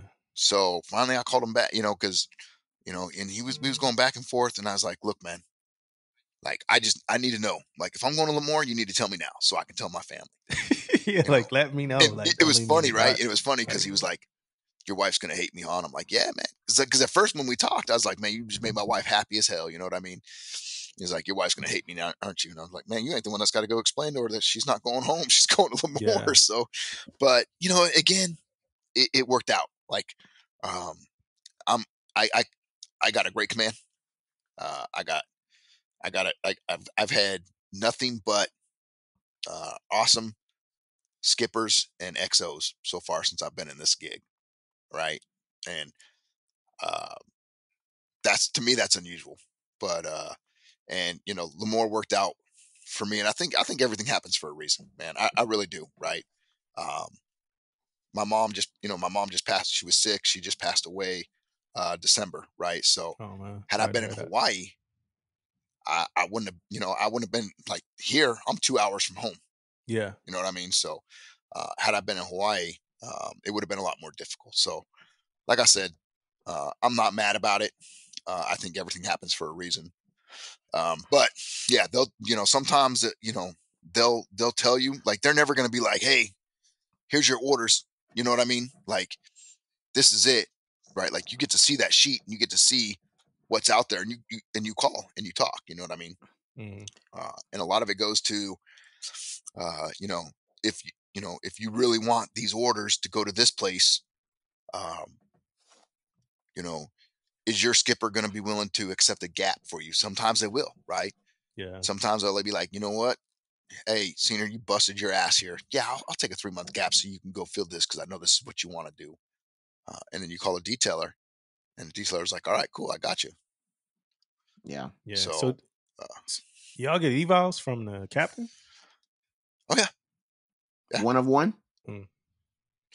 Not always. So if I've got a maintenance master chief, there's 2 master chiefs there. Right.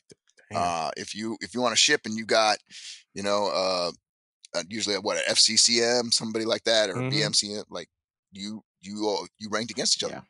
Right. Damn. So for me, it's kind of funny because when I first got here, the maintenance master chief, the dude was fucking awesome. Right. And usually they'll tell you, you're not going to get along with your maintenance master. Oh, you're a surface dude. Oh yeah. Your maintenance master is going to hate you. Right. Like that's what they tell you. But we got along great. Right. And he put in a transfer, like 2 days before our evals were due. And so I went to him. I was like, hey man, why are you doing that? He was like, well, I don't want to compete with you. I was like, dude, I ain't going nowhere. Like, I'm not, no, man, like you did a full year here. like, we're going to rank against each other. You're going to be number 1. I'm going to be number 2. Like, I've only been here for a couple months. You know what I mean? Like, it ain't going to do me no good. Yeah. You know, and besides that, like, he's like, no, I understand, man.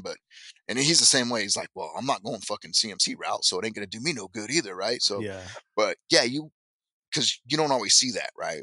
And unfortunately, I've seen where people will come in as a CMC and there'll be another Master Chief who's been doing the CMC job while it's been gapped and everything else. But that CMC is expecting to be the number 1 of 2. Right. To me, it don't work like that. Right. But but no, yeah. So yeah, you get ranked. If there's any other Master Chiefs in the mess, you get ranked against them, man. Yeah. And so is it like a pipeline though? Because I know you got these forces, you have the fleet, Master Chiefs, you got all these people. For some of the senior chiefs out there or chiefs who about to think about the program, is it a pipeline to get to the force or fleet or MacPon? There is, right? So like, you know, I could apply right now for a CAG job, which is like a SWO ISIC job, right? I could apply right now for a Desron job, if that makes sense, right? Your Desron CMCs, because that would be the ISIC. That would be the next level. I could leave here, you know, probably a year and a half early, and go do that, and then that's the forward progression, right? And then I could hit that place and then be like, okay, you know, next level is working for what we call FOGO, right? Flag or general billets, right? And that's the ones where they rack and stack your records. They give it to the 1 star, 2 star, you know what I mean? 3 stars, wherever it goes. So yeah, there is a pipeline. There's a progression. If that's, you know, if that's what you so choose to do, right? And because I tell people every day, like, I'm not going to lie to you and tell you, I don't want to advance. You know what I mean? Like, I'm not going to sit here and say, yeah, man, it'd be pretty cool to be a fleet, you know what? Or it'd be pretty cool to be a force, right? But I'm not. That's not my vision, right? Like, I didn't come here saying I'm going to do 18 months here just so I can jump and go to the ISIC, just so I can jump and go to the next one. You know what I mean? And some people and some people are driven by that, right? And that's, hey, that's cool too. But yeah, there's a pipeline, right? Makes sense. I used to wonder how do you get them jobs, man. So that's good stuff. Yeah, you know, and some, you know, like I said, some people are after those jobs. Yeah. And they, you know, they talk to the right people and they move to the right next step. You know what I mean? So, and you know, because me and my skippers, you know, we like in this, I have a conversation with my skipper, my XO, like we talking right now, right? Like, there is no difference in my demeanor. There's no difference in my conversation, anything like that. Like, everything, like whatever we talk about, like at this level right now, how we talk in the Chiefs mess, things like that. That's exactly how I talk to my skipper and my XO. Because they've had these conversations with me, you know, and you know, I've already passed something up, you know what I mean? And I passed that thing up because I didn't feel like my job here was done. Does that make sense? So I know you got some stuff coming up, man. I got one more questions, man. As a CMC, you've been doing it for a couple tours. Now it's your second tour. What is one of the best thing you have done as a CMC, and probably one of the worst things you had to do as a CMC? All right. They're both going to revolve around the same thing. So probably I'll start with the worst thing I've ever had to do as a CMC. Worst thing I ever had to do as a CMC was work through the death of a family member of a triad member. Right. And I mean, like a spouse. Okay. That was hard. Right. And I'm not going to get into the details, anything like that, because you got a big audience now. But that was by far probably one of the hardest things I've ever had to do. Right. Was because, like I said, you know, just a minute ago, and it still answer another question that you guys asked on one, like, who does the CMC talk to when they want to vent, right? And who does the skipper talk to when they want to vent? You talk to each other. Like, you become close, like real close. So we were all close when this had happened. But yeah, I mean, and at the time I didn't have an XO, right? So it was just me and the skipper. So I had to be there for the whole time, and set up the viewing services, set up the family members coming in, and to make matters worse, while the services were going on, another family member passed away during those services. Like, it was like, you can't make these things up, right? So that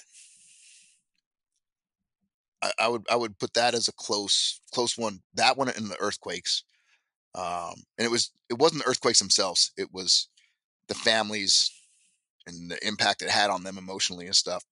Were probably the two hardest things I had to deal with. But I will tell you, one of the best things I have ever seen, and man, I'm telling you, like, this is some chief hard shit. So the spouse had passed away a couple of days before our khaki ball. Okay. So obviously I didn't go to the khaki ball. I was there, doing these things. But the spouse had passed away in the house. So obviously the children had a hard time going back into that house doing these things. So I had worked with the housing company to move them houses, right? Which we'd actually just had some renovated houses up there. They, all these good things. So, so the housing company dropped what they did, got this house ready. So, I put out this thing to the chiefs. I says, hey, I'm gonna move Skipper from this house to this house on this day. And it's the day after. It's the day after khaki ball. Okay. Do I got anybody that can help? Right. I shit you not. This parking lot that I had everybody meet at, couldn't fit everybody in there. Like, it was massive. It was chiefs. It was retired chiefs. It was officers. It was chief spouses. It was officer spouses. Right. And I was like, oh geez, like, oh my gosh, like, this is like, I'm not exaggerating. Right. And so I called Skipper and I says, hey, I'm coming up to help you move. I've got a few people to help. So I come up, and yeah, when all these people start coming up, he lost it, like, in a good way. You know what I mean? But yeah. We had house moved from one to the next, set up exactly like it was, like, and we even let the kids come in and kind of show us where to put things and stuff like that. Right. 4 hours, beginning to end, like, exactly. But just to see all those people, right, do that. And I didn't even know my admiral was gonna be up in town, right? Because she was coming up to check up on him, and her dad was a chief, right? I don't know if you know who Admiral Boulevard is or not, but freaking phenomenal. But her dad was a chief, and she's seen this, and she was like, "Never in my life have I seen something like this where people came together like that." You know what I mean? It was like, that was probably the best moment. I mean, other than that, like, best moments come when you do advancements.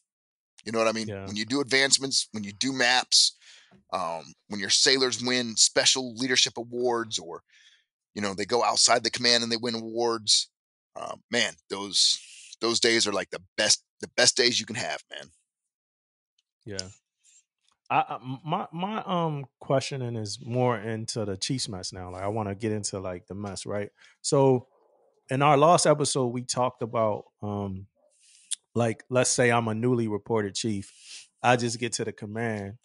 We talked about how long you giving me till I need to start kind of digging in and, like, getting my imprint in throughout the command. right? So, for instance, if anybody listening don't really understand what I'm saying, I'm a brand new chief. I just get to the command.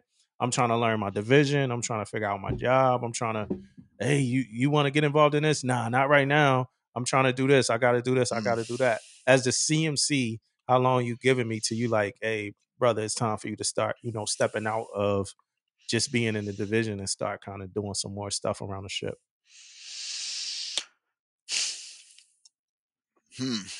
Like, I mean, honestly, I'd like to say you need to be in there right away. You know what I mean? Like, but I don't really have that option right now because I don't have an access.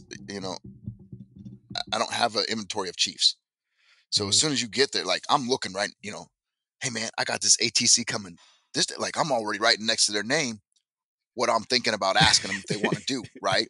Like seriously, because I've got chiefs out there that they're doing it, but they getting burnt out, man. You know what I mean? Because it's just like, hey man, just keep this collateral for another 5 months because you get a chief that's coming in and then, oh man, medical happened, which, hey, I ain't saying that they try to get out of it, but they had legitimate reasons why they couldn't come, right? But then it's like, okay, then this delays. I mean, as a chief, man, you should come in ready to hit the plates, right? But I shouldn't be. That's the other thing, right? I shouldn't be coming and asking you, hey man, you ready to take on more collateral? Like you a chief, right? You should be coming in like, and no wrong. Like I'm gonna give you, some time to check in. I'm gonna give you some time to take care of your division, but you may be coming into a division that needs a lot of work. Yeah. Right. So I might say, so that's where I might be like, all right, man, hey, you take care of that, right? Or you might be coming in and you might not be running a division, and I'm like, hey, which collaterals do you want to take, man? Yeah. So, and that was a lesson that was actually a learning curve for me, right? Which I would normally offer the collateral duties to the chiefs, but then I seen the same ones taken, boom, boom, boom, boom, boom. So I'm like, okay, so I'll offer, but if you don't roger up for any collaterals, it doesn't mean you ain't gonna get any, right? Like I'm not gonna keep stacking the stuff on the same people. You gonna do things outside of your division. That's the only way we're gonna make this run. So yeah, normally, like I said, it depends. Does their division need a lot more work than, you know what I mean? Are they coming from another F-18 squadron, same platform, and it's easy, like they can come in and get their quals, or do they need to go out there and work on their safe for flight and stuff? So honestly, the answer for that one is I'll talk with my maintenance master chief, and I'll ask them, how long does it need? Where do you need this person at? How long do they need to get qualled? But I'm a firm believer in spreading the wealth because, you burn those people out, man. Yeah, and it's people that's going to do it. Like it's people that's going, like and it's those couple chiefs that's going like Roger up all the time. Yeah, and they ain't gonna argue about it. And it ain't just, and people are like, oh yeah, they're the bullet getters. No, they're not the bullet getters, right? Like I got chiefs out there that are doing things that they don't need any more eval bullets, man. Like they're set on eval bullets, right? But they still rogering up to do things. Yeah. Every single time because that's them. That's their nature, right? Because no one else raises their hand. No one else raises their hand. So yeah. And you're gonna have those chiefs in the mess that's just gonna sit back and watch.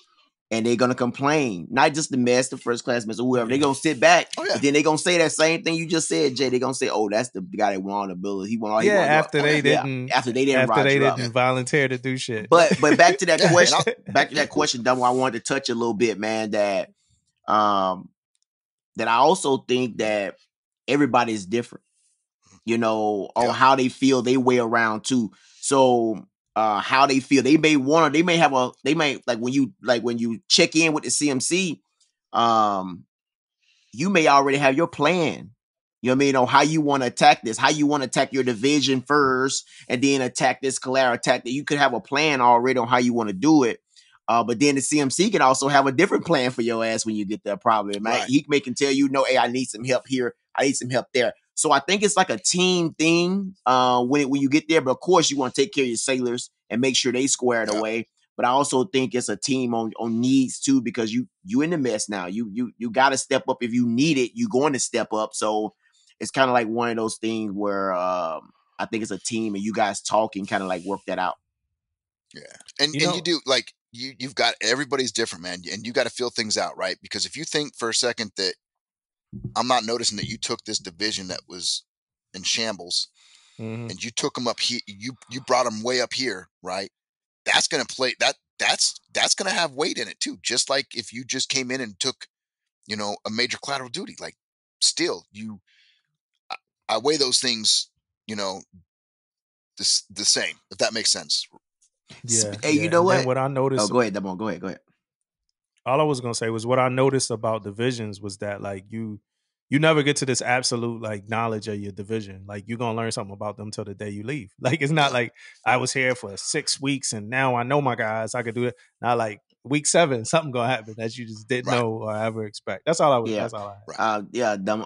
Jay said something, man, that kind of touched me because I have had a CO before and I actually a chain before. Was not big on collaterals. Really didn't give 2 cents about collaterals. You know what I mean? They was about being a good chief, being a good deck plate leader, and this type of thing.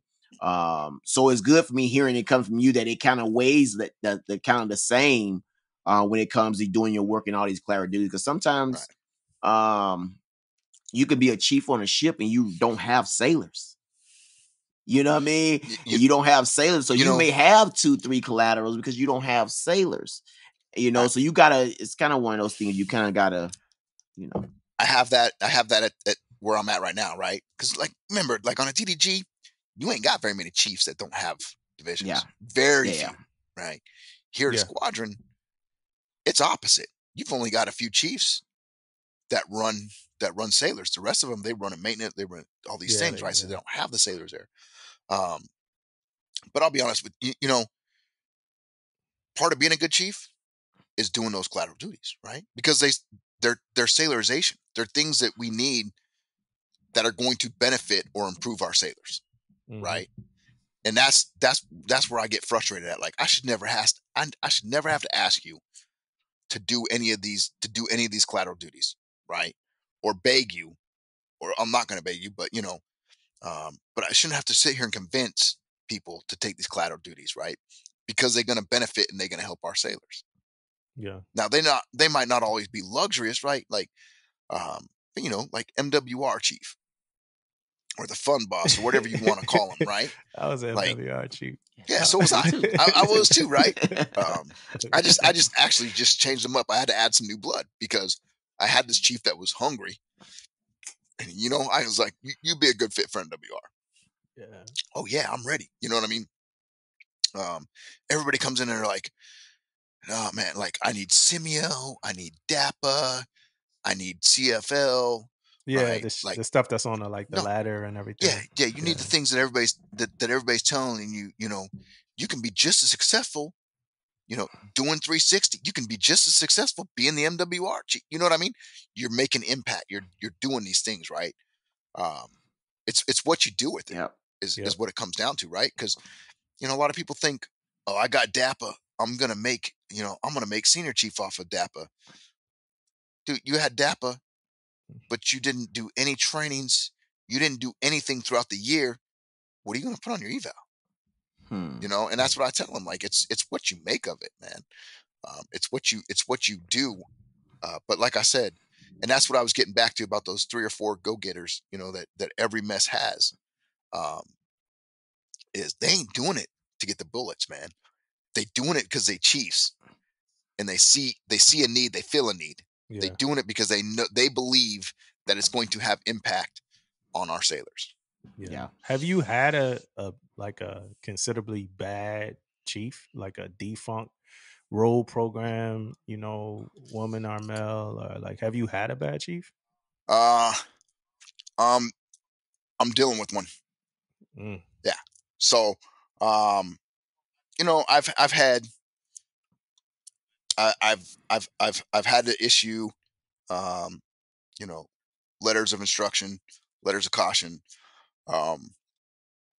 and then I had one at a previous command where he was on the road program. Okay. So I told him at midterms, man, I said, look, dude, If you think you're going to be number one just because you was number one last year and because you're a senior guy, that's not the way it's going to work, man. Like, you have other chiefs at this command that are outperforming you. Like, I'm telling you. Okay. He's like, okay, yeah, cool. All right. So then it came eval time. He went from EP to P, right? And you know, and he was like, I get it. It's because I put my papers in. I was like, no, man. It's not because you put your papers in. I was like, it's because you took your pack off, right? You took your pack off. I said, I'm going to tell you right now, there's other chiefs here that put their papers in that are still in the EP category. You are not. You took your pack off. This, you know, there was chiefs that this is their second year being a chief that are now past you, right? And again, I'll tell you that, right? Like, I'm not gonna lie to you. So I've dealt with those on the road program. You know, it's frustrating, some of the things that you have to deal with, and that's probably the part that I hate about this job the most, right? Is dealing with those things. Okay. Yeah. And you know, we still have to train chiefs. We still have to train each other, right? Don't get me wrong, but there's things as a chief that that to me are not acceptable. Okay. Anytime it has anything to do involving a junior sailor, okay, whether it's that junior sailor, it's that junior sailor spout, whatever it is, okay, no, man, like I don't tolerate that. You know, using your rank, being a rank bully, like, that does not fly with me either, right? And you know, like I said, and other people will say, well, if you get a DUI, you know, I can't handle. No, man, like, you know, yeah, those are mistakes. You're gonna pay for those mistakes. Those are recoverable mistakes, right? Yeah. To me, when you start doing things to junior sailors and stuff, intentional, you know, and I'm talking about the harassments. I'm talking about the, you know, relationships. You know, I'm talking about those things. When you do those, when you start doing those things and they involve junior sailors, no, man, like, I can't. You're not going to come back from that. To me, you know, and everybody has their own things, but yeah, man, I have those things, you know, and it's funny because my skipper's like, you know, me and my skipper, we'll talk about it, and they'll be like, um, you know, how's this going to work, right? I'm like, I'm going to bring them in my office and I'm going to tell them exactly what the fuck's going on, you know. I says, and I tell my skipper, I says, you know, what you don't see is chiefs, you know, we take care of chiefs in good and bad, right? And I tell them, I'm like, if this person's fucking up, I guarantee you there's already 5 or 6 chiefs or my senior chief who's already pulled this dude in and had a conversation with him. Guaranteed, right? Which they have, right? And I was like, but that's how we do things. Like, we gonna handle our own. I says, don't get me wrong, I'm still gonna do paperwork, right? Because I would do paperwork on a junior sailor. Yeah. You know what I mean? Like, or I wouldn't do paper, but you know, the chiefs would do paperwork on those junior sailors. I can't not do something like that. I can't. But what junior sailors don't realize sometimes is, you know, they don't always see when a chief gets disciplined. So a lot of times they think, oh, they slid that under the rug because that's a chief, right? Yeah. And so, and you know, and I you know, and you explain to them, no, trust me, that didn't get slid on the rug. Just because you didn't see it happen doesn't mean it didn't happen, you know. So, uh, but yeah, that's unfortunate, man. I mean, that's one of the things we do, but like I said, you have to find that balance, right? And I love, don't get me wrong, I love the mess. I'll always love the mess. I'll always be a chief's chief, but you have to find that balance, right? Like, I, I'm just as devoted to the E6 and below as I am to the mess. Yeah. Yeah. I mean, when I think about, like, you know, like having a correct chiefs, like just thinking about what you were saying, I do kind of think it's weird. Like, I liken it to like the like evals, for instance. Like, at some point you think you don't gotta make corrections to evals. So it's like it's like, all right, when I make first, my second's going, you know, have done what I did as a second. All right, when I make chief, my first class is going, have hit these evals up. All right, when I make senior chief, when those evals go past the chiefs, the evals gonna be good to go. Man, when I become the CMC, after the evals lead the DLCPOs, the eval's gonna be, so it's like I would think it'd be damn, it's disappointing. I'm still fixing eval. So I mean, I say all that to say, like, when I think about like everything we expect out of like a chief, right? I'm still like, in my opinion, like still soaking a whole lot of knowledge in from CMCs and stuff like that. Cause I'm still trying to figure out my approach when the chief do some shit that like a chief should never do. You know what I'm saying? Like, cause it's yo, you're like, well, I was this. No, you were a dumbass. Like, you was being a dumbass. Like I don't know. Like, recently, like something happened. I had to explain something to my CMC about like a sailor, and I'd already talked to the sailor.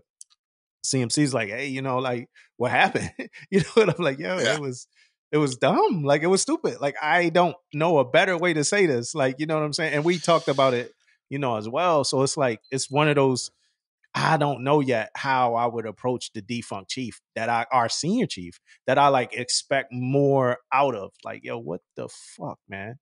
So you know what I'm saying? You know the hardest people to lead, chiefs. Yeah. Right. That is the hardest people to lead is chiefs. Man, like you got to hit it head on. Right. So, and again, a lot of this is trial and error for me. Like, I ain't gonna lie to you, man. Like, before I make decisions, especially with chiefs, senior chiefs, things like that, man, I sit and I think for a while. I call other master chiefs, right? I'm not afraid of, hey, what would you do? What would you, so recently I had one, and he's newer, did some stupid shit, nothing bad with the sailors, nothing like that. Just made some bad decisions.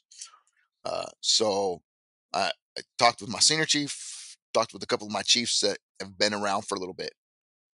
And I said, hey, look, I'm going to give you guys a chance to sit him down and have a conversation with him. Right. Because when it comes to me, like, it comes along with that command cookie, right? Like, people think if Jay comes in and gets involved right away, like, oh shit, like this, you know what I mean? Like, it's next level shit. And then you cut out your chiefs and you cut out your senior chiefs. You cut out those people and you didn't give them a chance to fix it. You know what I mean? Mm-hmm. So they did. They sat down and they had a conversation with him. Still work in progress. You know what I mean? Like, we still working with this person, but they didn't do something that was horrible. Yeah. If that makes sense. Like, but before they get to that level, right? Like, and it's true. Like, all these chiefs coming in and they getting after him. And it's like, hey, look, would you think during the season we was fucking with you? You know what I mean? Did you think we weren't telling you the truth? So they did. They went in on him, right? Which is what he needed. So, but we'll see. But like I said, yeah, man, it's hard. Like, the first time I ever had to correct a chief, I was a chief, right? And it was, you know what, man, it was hard. Like, I'll tell you honestly, I think some of the chiefs in my mess looked at me differently afterwards, but it was one of those integrity things to me, right? Like, I had sailors come to me, tell me that this chief had said some extremely inappropriate things to them. Mm-hmm. Right. And, the chief was Spanish, sailors were Spanish, alcohol was involved. He commented on their body types and started, saying all these things to them, to where, like, he crossed the line, like, way crossed the line. You know what I mean? So when the sailor come and talk to me, obviously the sailor comes and talks to you because they trust you, right? They trust that you're going to do something. Yep. So the first thing I asked the sailors, what would you like to see done?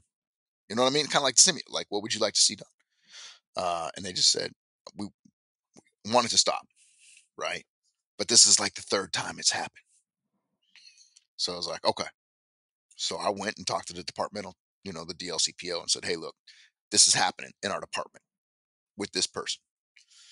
And then, obviously departmental gets a CMC involved, and he got paperwork, right? And then he come at me, because he wouldn't even talk to me for a little bit. And he come at me and he's like, man, why didn't you come say something to me, man? And I'm like, well, look, dude, like this was beyond me. Like I have to report this. You know what I mean? Like the things that you said was reportable. Like I had to report that stuff. Like I went and when I talked to the departmental senior chief, I said, do you want me to go back and talk to this dude? Because I will. And he's like, no, like we have to do it this route. You know what I mean? Yeah. But and finally I told this dude, I was like, you shouldn't have put yourself in that fucking situation, bro. Well, man, I was tanked. Well, that's not an excuse, bro. Like how many DRBs have you sat at where when a sailor comes in and says, I was drunk, like that's not a fucking excuse, man. Like don't use that, bro. You a fucking chief, man. You said these things to these sailors. Like, and this ain't the first time your name's been brought multiple up, man. times. Yeah. So yeah, that was hard. But you know what? Like I said, for a little while, you could see that some of the people, they looked at you a little bit differently. Like, oh man, like he ain't, he ain't true. Like, what happens in the mess stays in the like it ain't. That's not what that is. That's not what that even means, man. So, yeah. So man, like I said, it's hard, man. Sometimes you got to do it as a senior chief. Like I had to do it as a senior chief. Like I had 2 chiefs in my division that I had to, they had some issues, man. And I'll tell you, bro, it was hard. It is. It's difficult, man. Like I said, chiefs are the hardest ones we got to lead, man. I have I had to do it a couple times too, but I feel like you said, once you hit it head on, you feel better about it though. At the end, you know what I mean? Like, because you may not know it, you just notice, one side of it, some a certain situation. Yep. But once you hit it head on, you find out everything. You either can go harder or you can feel like where it came from. And once you know where it came from, you can actually, speak on it a little bit differently too. Yeah. When you know 2 sides of something too. So I do think the best way to handle it, man, is head on, man, because you always can apologize later. You know what I mean? But man, like you gotta address the elephant in the room, man. If you don't, right, who knows, man. And I ain't gonna, and that's me. Like I'm not gonna apologize to you for telling you what you don't want to hear, man. Yeah. Like unless I find out like what I came in and addressed you on, but I'm not gonna come in and I'm not gonna be yelling at you like I'm gonna DRB, man. Yeah. I'm gonna, hey, is this happening? Like, did this really go down like this? Yeah. And then, well, yeah, but no, we'll get to the but later, right? But you did this, and then and then I'll heat up. So recently I think I've only blown up on one chief, and I'm not going to get into that. I'm not going to get into that business, but it takes a lot for me to get to that point, right? Was it like a blow up? Like it was pissed off? It was. It was. I went off because, he wasn't getting it. He thought what he was doing was really okay. Mm-hmm. He thought he was smarter than us. You know what I mean? Like, and I felt like he was just trying to play the sea lawyer thing and stuff. And that wasn't what it was about. Right. So I did. And it took a lot for me to go off, but he was doing some other things, man. And it just didn't sit right. Yeah. Now here's a thought like just popped in my head. Like, but how do you deal, or have you ever had to deal with like how they say like the mess gets the vote on different kind of command decisions sometime, and from what I know, like most of them should go through the mess and kind of be vetted, through the mess, and we decide what happens when it's one of those command decisions that we are used to seeing vetted through the mess, but it comes down from Captain XO, and it's pretty much like ACMC, this is happening, get the mess, buy-in, because it's happening. Like, how do you deliver that? Like, or have you ever had to deliver that? And then it's again, like, and I hate to keep saying it depends, but it does, right? Like, it depends. So if my skipper and XO ever come to me saying, this is our new policy, right? Which they have never had to do. Okay. But if they come to me and say, this is our new policy, this is what's happening, right? I'm going to be like, okay, like hey, this is our policy. This is the way we're going, right? And I'll go sell it to the mess. But I'll also tell them, what decisions have we made what decisions have we made in the mess that have failed as command? Mm-hmm. You know what I mean? And then, and then and they'll look at me like, what are you talking about? Well, you're not giving us a chance to make this decision right now. So obviously we failed you somehow, right? Unless obviously like it's a guidance, this shall happen. You know what I mean? Yeah. Like those are easy, but I take everything through my mess, right? I take everything through my mess. So if there's something I'll never take through my mess, they're not going to question it, right? Because they're going to know that, oh shit, like this has to happen. Yeah. But it's funny because we just had 4 DRBs yesterday, right? It was pain. It was a long day yesterday. But we did 4 DRBs, and we sparked some discussion, right? And I'll tell my mess like I'm going with what you vote on, right? Now, and I'll always do that. I'll always go up and I'll tell the skipper and XO what we voted on. But I'll also tell the mess like if I disagree with you, I'm going to tell you down here that I disagree with you, but I'm going to take it up to the skipper, right? Because I know what the skipper's always going to ask. What was the vote? Well, this was the vote. All right, CMC, what's your thoughts? You know what I mean? Yeah. Well, I disagree, and here's why. But this is something that we voted on. You know what I mean? And I'll give them both, right? And the skipper will ask me, well, which one do you want to go with? Let's go with what the mess has, right? Unless it's something that I know is going to go wrong. You know what I mean? Yeah. But and there's only been like 1 or 2 times where I've had to tell the mess like, this is not like I'm changing what our recommendation is, and here's why. But I'm still going to tell the skipper what your recommendation was. You know what I mean? Mm-hmm. So that's only, like I said, that's only happened like once or twice for me. But I'm always going to tell them in the mess like, I disagree, and here's why I disagree, or this is what I'm going to tell the skipper.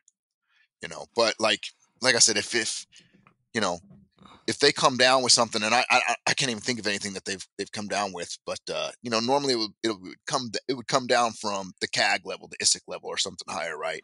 Yeah. And if that happens, then you know what? I'll go down there and I'll tell them, hey, look, this is the new policy. Like this is the way it is. Yeah. And now of course Chiefs mess are gonna be like, well, why is that?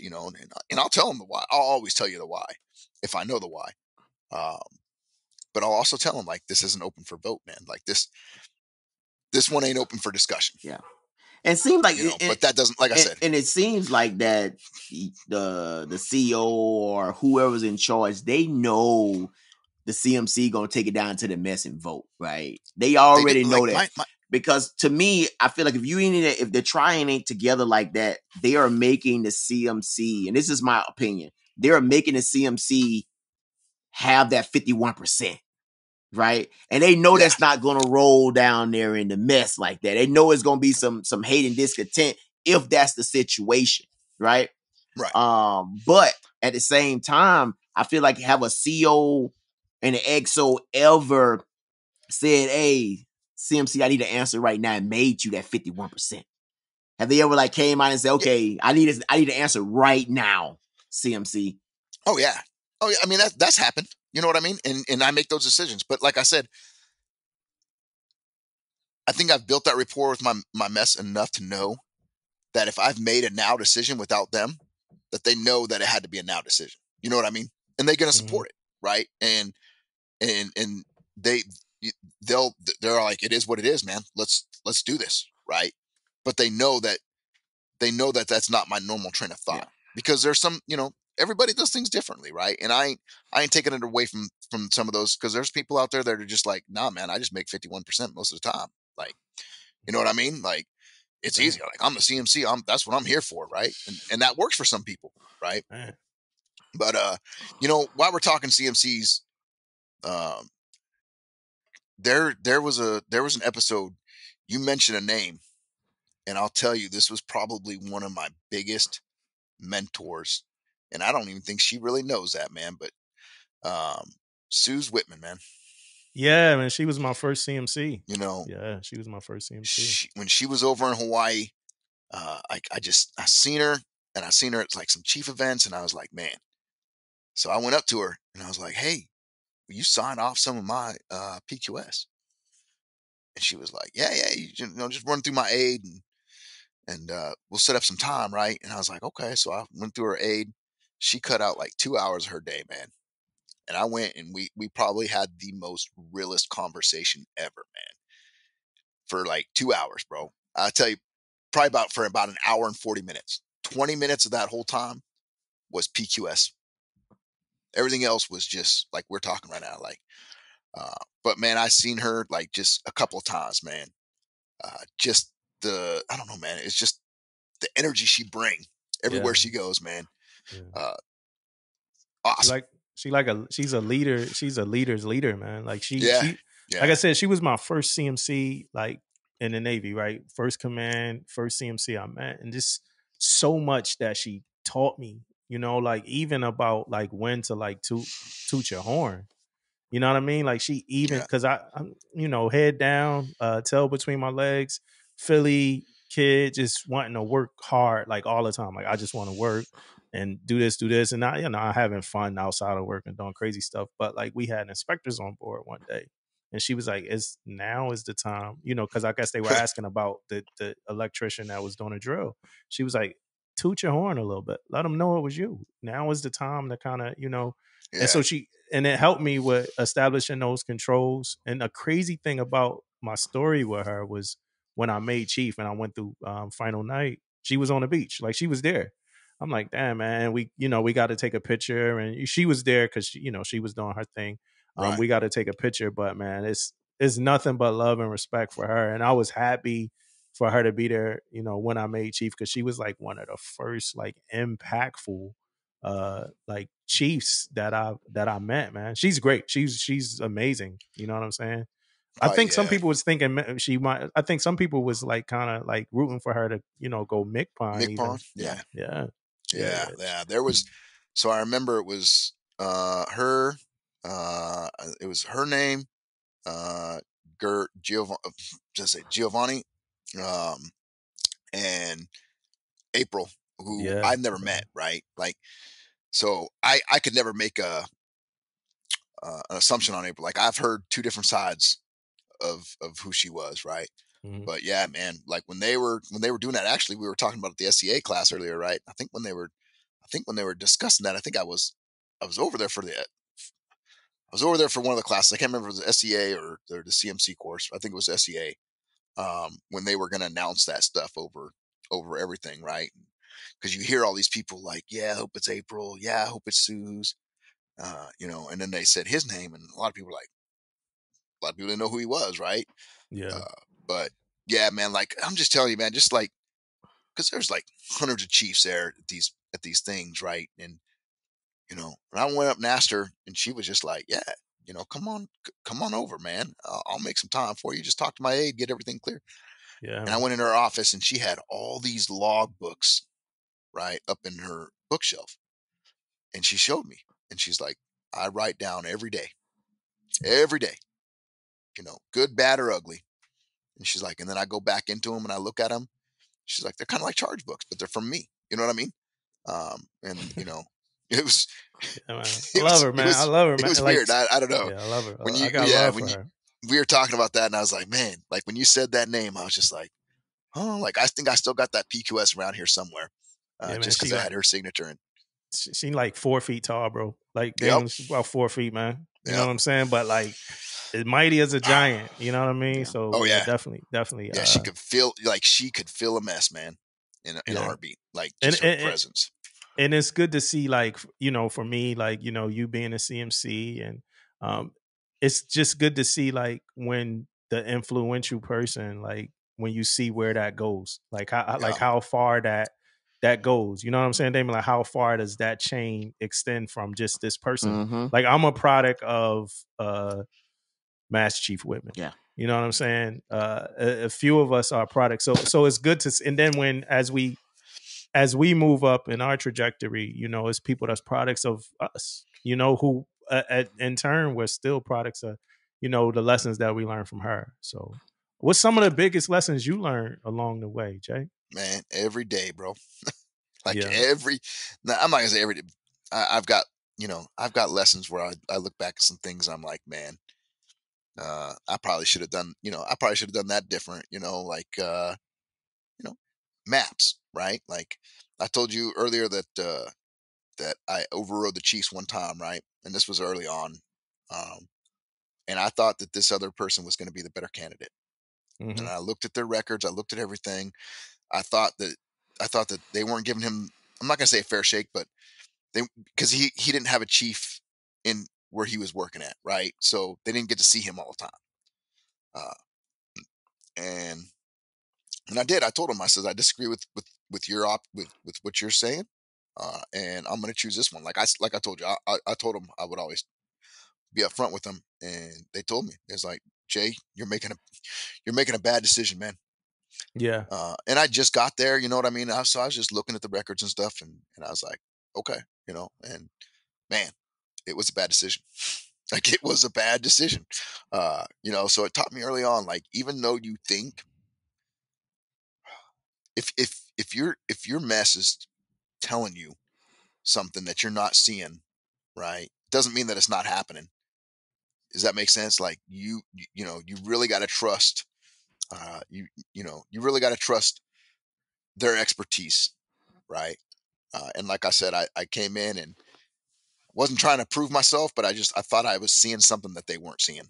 Yeah, Which it's in crazy because fact, that's normally where I see CMC. That's normally where I see it get weird at with like maps. Like right. I don't know if Damon can attest to it too, but that's normally where I see like weirdness happen. Is like with maps. Like damn, like Yeah. how? Well, the weirdness, Right. weirdness part about it too is, regardless of what the mess said, whatever, the CEO can come up there and be like, "Hey, nope, this person." You know what I mean? Yeah, It's yeah. it's Like, kind of that's like, what people don't understand. yeah, Like, Yeah, it's the skipper's. It's at the end of the day, it's the skipper's the one that makes a call. Yeah. Like, we're just making recommendations, right? But let's face it, 95% of the time, at least, skipper's going to take your recommendations. Yeah. yeah. Unless you go up there and the department head's probably talking about this person and the chief mess talking about this person, and then Right. it's kind of like crazy then. But yeah, you're right. Most of the time, if you can get the right person there and talk about it and everybody on the same page, is easy. But yeah. But man, like, I'm still learning every day, man. I'm not gonna lie to you, dude. Like, I still got a lot of growing to do in this job, and being outside of the SWO community and being outside of the ship community, man, and being in a new one, like, I got that much more to learn every day. You know what I Yeah. mean?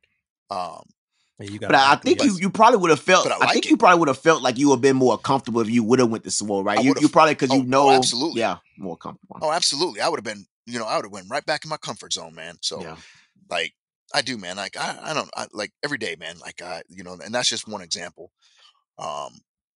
where you learn. You're like, fuck, I shouldn't have done that one, or shit, that worked. You know what I mean? Like, Yeah. I should have done that one 8 months ago. I don't know why I didn't think about that. Yeah. But yeah, I mean, one of my biggest lessons I learned is, and I'm sure you've heard this before, and I'll tell you what it means to me, right? Is don't pick up a pen angry. Don't ever pick up a pen angry. And what I mean by that is, when you're mad and you're going to write somebody up, right? Instead of taking that 24 hours and thinking about everything, right? And thinking about the whole situation. And then you go put that pen to paper if you still need to, if that makes sense, right?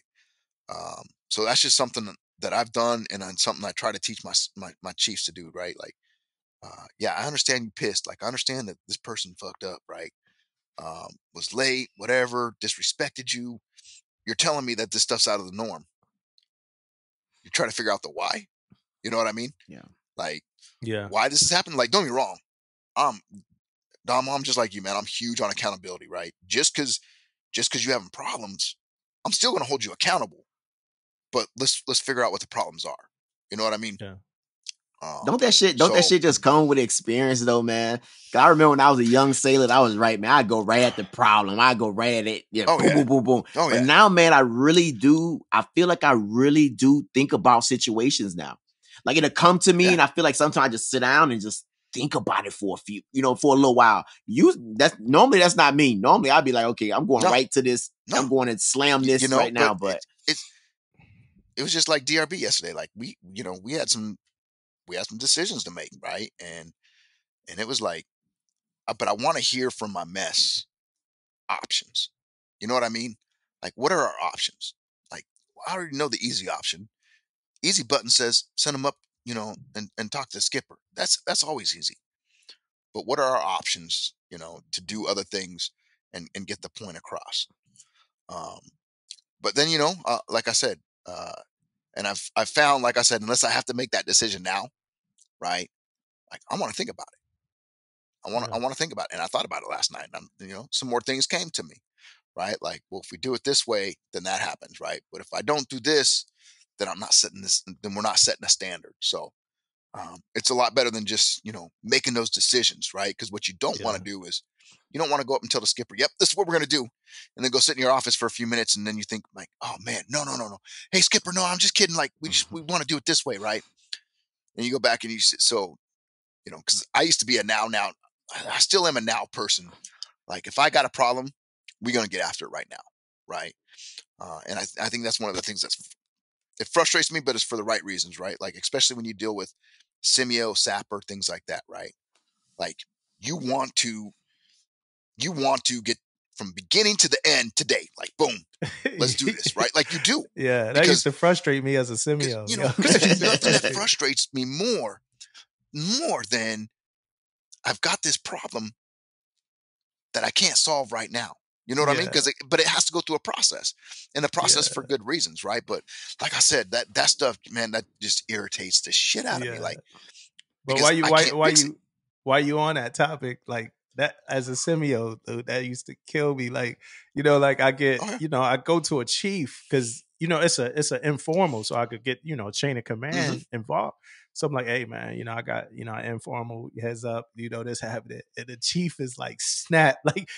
Hey, whoop, like I gotta do this. Like, what you need me to do? Like, and like I go like right after I finish talking to the chief, I go to my office and he shot me like 2 emails. Like, hey, I'm getting these guys together. Like such and such. I was like, no, like I got it. Like it's called an IRS. Let me talk to these guys. Let me figure this out. He's like, no, like I got it. He come talk to me the next day. He bringing guys to me. Like, hey, you want to come do training? It's like, yo, chill out, man. Like, calm down, man. Like.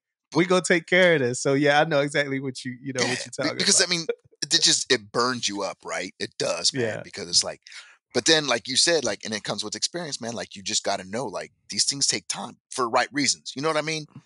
But yeah, those things, man. I'm telling you, like, frustrate me, man. Yeah, but well, it remind me. It reminded me of when I was going through ELDs. Like I was going through the leader development training, right. And like they would ask questions, and like we would always want to have, by we I'm talking about the class, but we would always want to have the answer the moment they asked the question, right? And this was on like teachbacks, right? So on teachbacks, you facilitating the course, right? So what they would do is, as they were facilitating the course, if somebody asked them a question, they would bounce it back to the room, like, hey, well, anybody else experience this or whatever? So you get like kind of like engagement from everybody around. But when we got up to do teach back, like the students, like they would ask like crazy questions, like, so they were acting like sailors in the course, right? Our instructors were acting like sailors. And they would ask like a crazy question, like, well, my chief is an asshole and boom, boom, boom. Right. And it's like, now we just want to answer it all. Whoa, have you talked to your chief? And they like, yo, you like stop trying to chief it. Like and try to facilitate it. Yeah. Like stop trying to have the answer right away immediately because I'm a chief. I'm expected to have this answer or whatever like that. Like bounce it. And like you said, give it some time, man. Like outside of that ELD course, of course, but give it a moment so that you're not making an emotional, response. Absolutely. Or whatever. Because emotional responses kill us. Yep. Yes, they do. You say shit you regret. Right. I mean, we do that like even like in the marriage, like with your spouse. Like if you say something, and once it's out, man, once it's out, you can't take that back. Never unsay it. You Never wish say you it. could, but man, no. Yeah, you hit that one right on the head, man. I think I got like a whole 3-week period of things that I wish I never said. Like you know what I'm saying? Like on deployment, like messages I wish I never wrote. Like, man. Like, you remember like, when you I said this? You remember when you said that? Now you forgot about it, man. You don't care about it, forgot about it. Yeah. You remember when you said that? Hey, man. Now, Jay, I got a question for you though. Like the CMC job, how does it? You brought up earlier when we were talking about like going different places and it actually impacting and affecting your wife and how she felt about moving. Right. Does any of this job spill over to your spouse, or do y'all? You know, and I heard you guys' podcast the other day, right, about and I don't know the master's name, that he was great on the Don't Give Up the Ship, right? Yeah, he don't want his name known. No, which is cool. Like, you know what, I like that. But he was talking about like, you know, well, as a COB or as a CMC, your spouse is expected to, right? I believe the same thing as like, my spouse is my spouse. You know what I mean? Like, she's gonna do what she's gonna do. I'm not gonna force her to go to anything. Now, don't get me wrong, my wife loves to go to the dinners. You know, she likes to dress up and go out to these things, right? So she likes those things. But like, I'm not gonna put her. You know, I asked her, she'll go to FRG meetings just to go. But not, you know, she's not gonna be an FRG president. She's not gonna be anything like that, right? But I leave it up to her what she wants to go to and what she doesn't want to go to. Mm-hmm. You know what I mean? Because so we met late in my career. So I was already a chief. So she never got to experience the chief season and things like that from that side. Yeah. Which, you know, was a little bit difficult because people would come ask her when we go to these things with the selectee spouses, like, what was your experience? You know, what was your experience? She just laughs and like, I didn't have, you know what I mean? Yeah. But I'll tell you, you can't do it without the support of your spouse, man. Like, there is no way, dude. Like, I'll come home and and I've had a bad day, and and she'll tell me, "You're gonna leave that at work, or what? What are you gonna do?" Right? But I'll also tell you, man, like, she's when my skipper's wife, had passed, and after I left that house, right before I went back to my office, I went back home for a few minutes, and man, like, I bawled, like, I cried, like, everything, right? But I did that to her, right? And she's, and she was there, and she, she took it, she helped me out. But like, when we had the earthquakes, and we're manning that EOC, her and my daughter made a whole bunch of chili, a whole bunch of cookies, right? And they brought it into the EOC, right? So she's, and she loves doing that stuff. We had the fires, and our IC was 2 hours, away from where we were at, right? She makes me this big thing of chili, and I take it up to all the firefighters and stuff, and they're like, "Oh, thanks, CMC, thanks, CMC." I'm like, "Don't thank me, like, that's my wife, Yeah. Your wife made this for all of us?" Like, yeah. Like, but she's been supportive, right? Like I said, hey, man, I was scared when I had to tell her, because I told her we're going to Hawaii, right? So when I had to go back and tell her we ain't going to Hawaii no more, we're going to Lemoore, right? Like, you still love me, right? She like, was going home. And there's some that want to do that spouse role and be, be that person. Like, my wife will show up when we do command events, she'll come, but she's there to be with me, be my family. She's not there to be like, "Hi, I'm the CMC's wife. How you know what I mean?" Yeah. But in the same note, like, she'll help, she'll help people out. She'll do those things. But she doesn't, she's shy.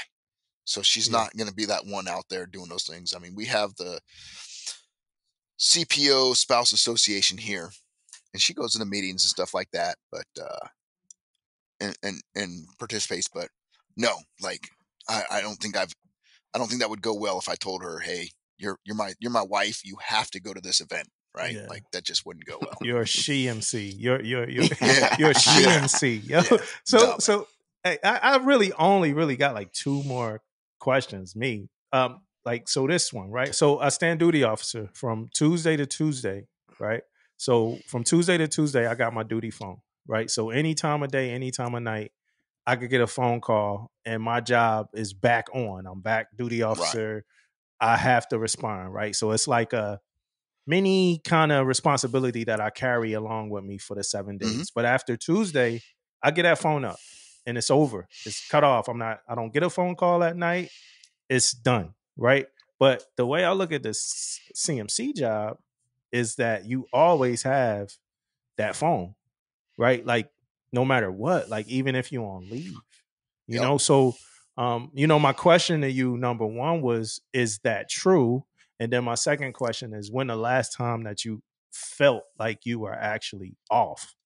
So when I was at the '06 Command, I had a duty phone. Here, I don't have a duty phone, but everybody's got my phone number anyways, right? So it's kind of like my duty phone.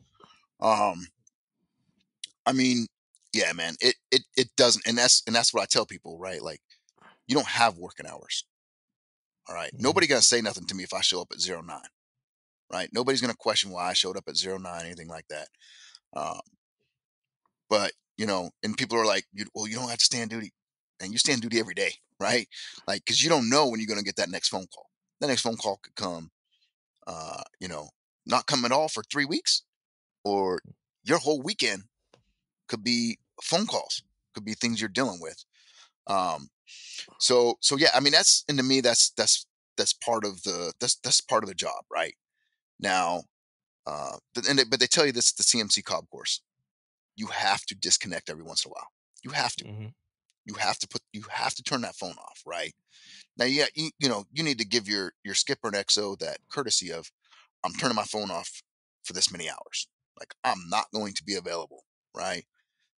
And that gives and it gives your senior chiefs or whoever's interested in the program time to step up a little bit, right? But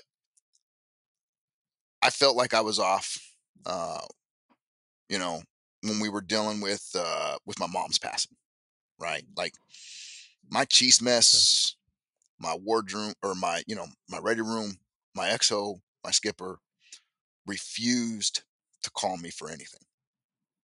Like, they said, hey, this is your time, your family. Like, ain't nobody calling you. We will figure this out. We've got this, right? So I did. I felt like I was completely disconnected, and I ain't got to worry about that. Like I said, I got a good mess. They're gonna figure it out, right? Um, and like I said, like, and I came back to work, and they told me take this many days off, right? And I came back to work before they were expecting me, and they's like, why are Of you here? course you did. You know what I mean? Like, why are you here? And I had to tell them, man, like, I need to be here, right? And they're like, no, like, don't get this wrong. Like, we don't need you here. Like, we got this. And I was like, no, maybe you don't understand what I'm saying. I need to be here. Mm, Like, mm, this is for yeah. me, you know. Um, this is part of how I'm grieving, how I'm doing it. And I'm not pushing out to the side, Mm. but this is where I find my comfort zone. Yeah. But yeah, I mean, you do, man. And I'm telling you, man, you get calls from spouses, you get calls from moms, you get calls from, police departments, from it varies, right? It does. And you'd be surprised how how many people get you, like, especially your duty phone, how many people get that I phone? know, right? Like, how did Hey, you get this they number? and they had that number for years too, man. Like they had Yeah, it from the yeah, previous CMC. yeah, yeah. Whatever. It's crazy. So Yeah. so yeah, it doesn't end, but that's part of the job. You know what I mean? Like, that's your duty days. Yeah. Yeah, like, there's more that comes with it, right? But yeah, like, if I go to the movies or I go something like that with my family, I'm turning the phone off for a little bit, Mm, right? I'm unplugging. Like, one thing about China Lake that made me nervous was, I like to go fishing. That's how I like to decompress, right? Ain't nowhere I went fishing at had cell service. mm, So I would have to come down, from where we're at every few hours just to see if there was something going on, right? And then, I figured out technology, and it was like, hey, man, why don't you just get a satellite phone? But sometimes it was like, I don't want to be bothered. You know what I mean?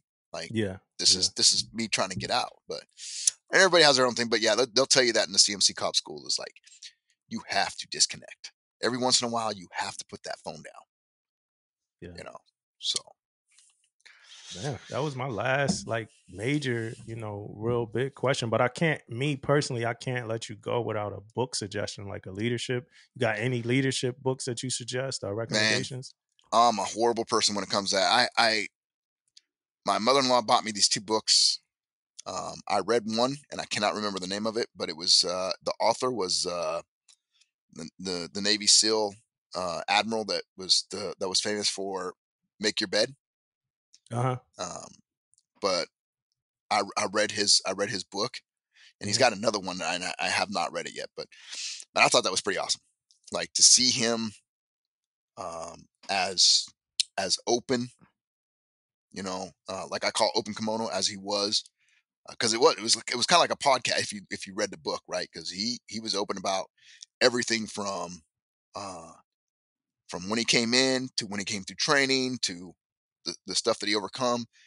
And I like it because it's not like, it wasn't all about war. It wasn't all about these missions that they did, right? Yeah. But it was how they got there and kind of the leadership and how he got to his point of, when you wake up in the morning, make your bed.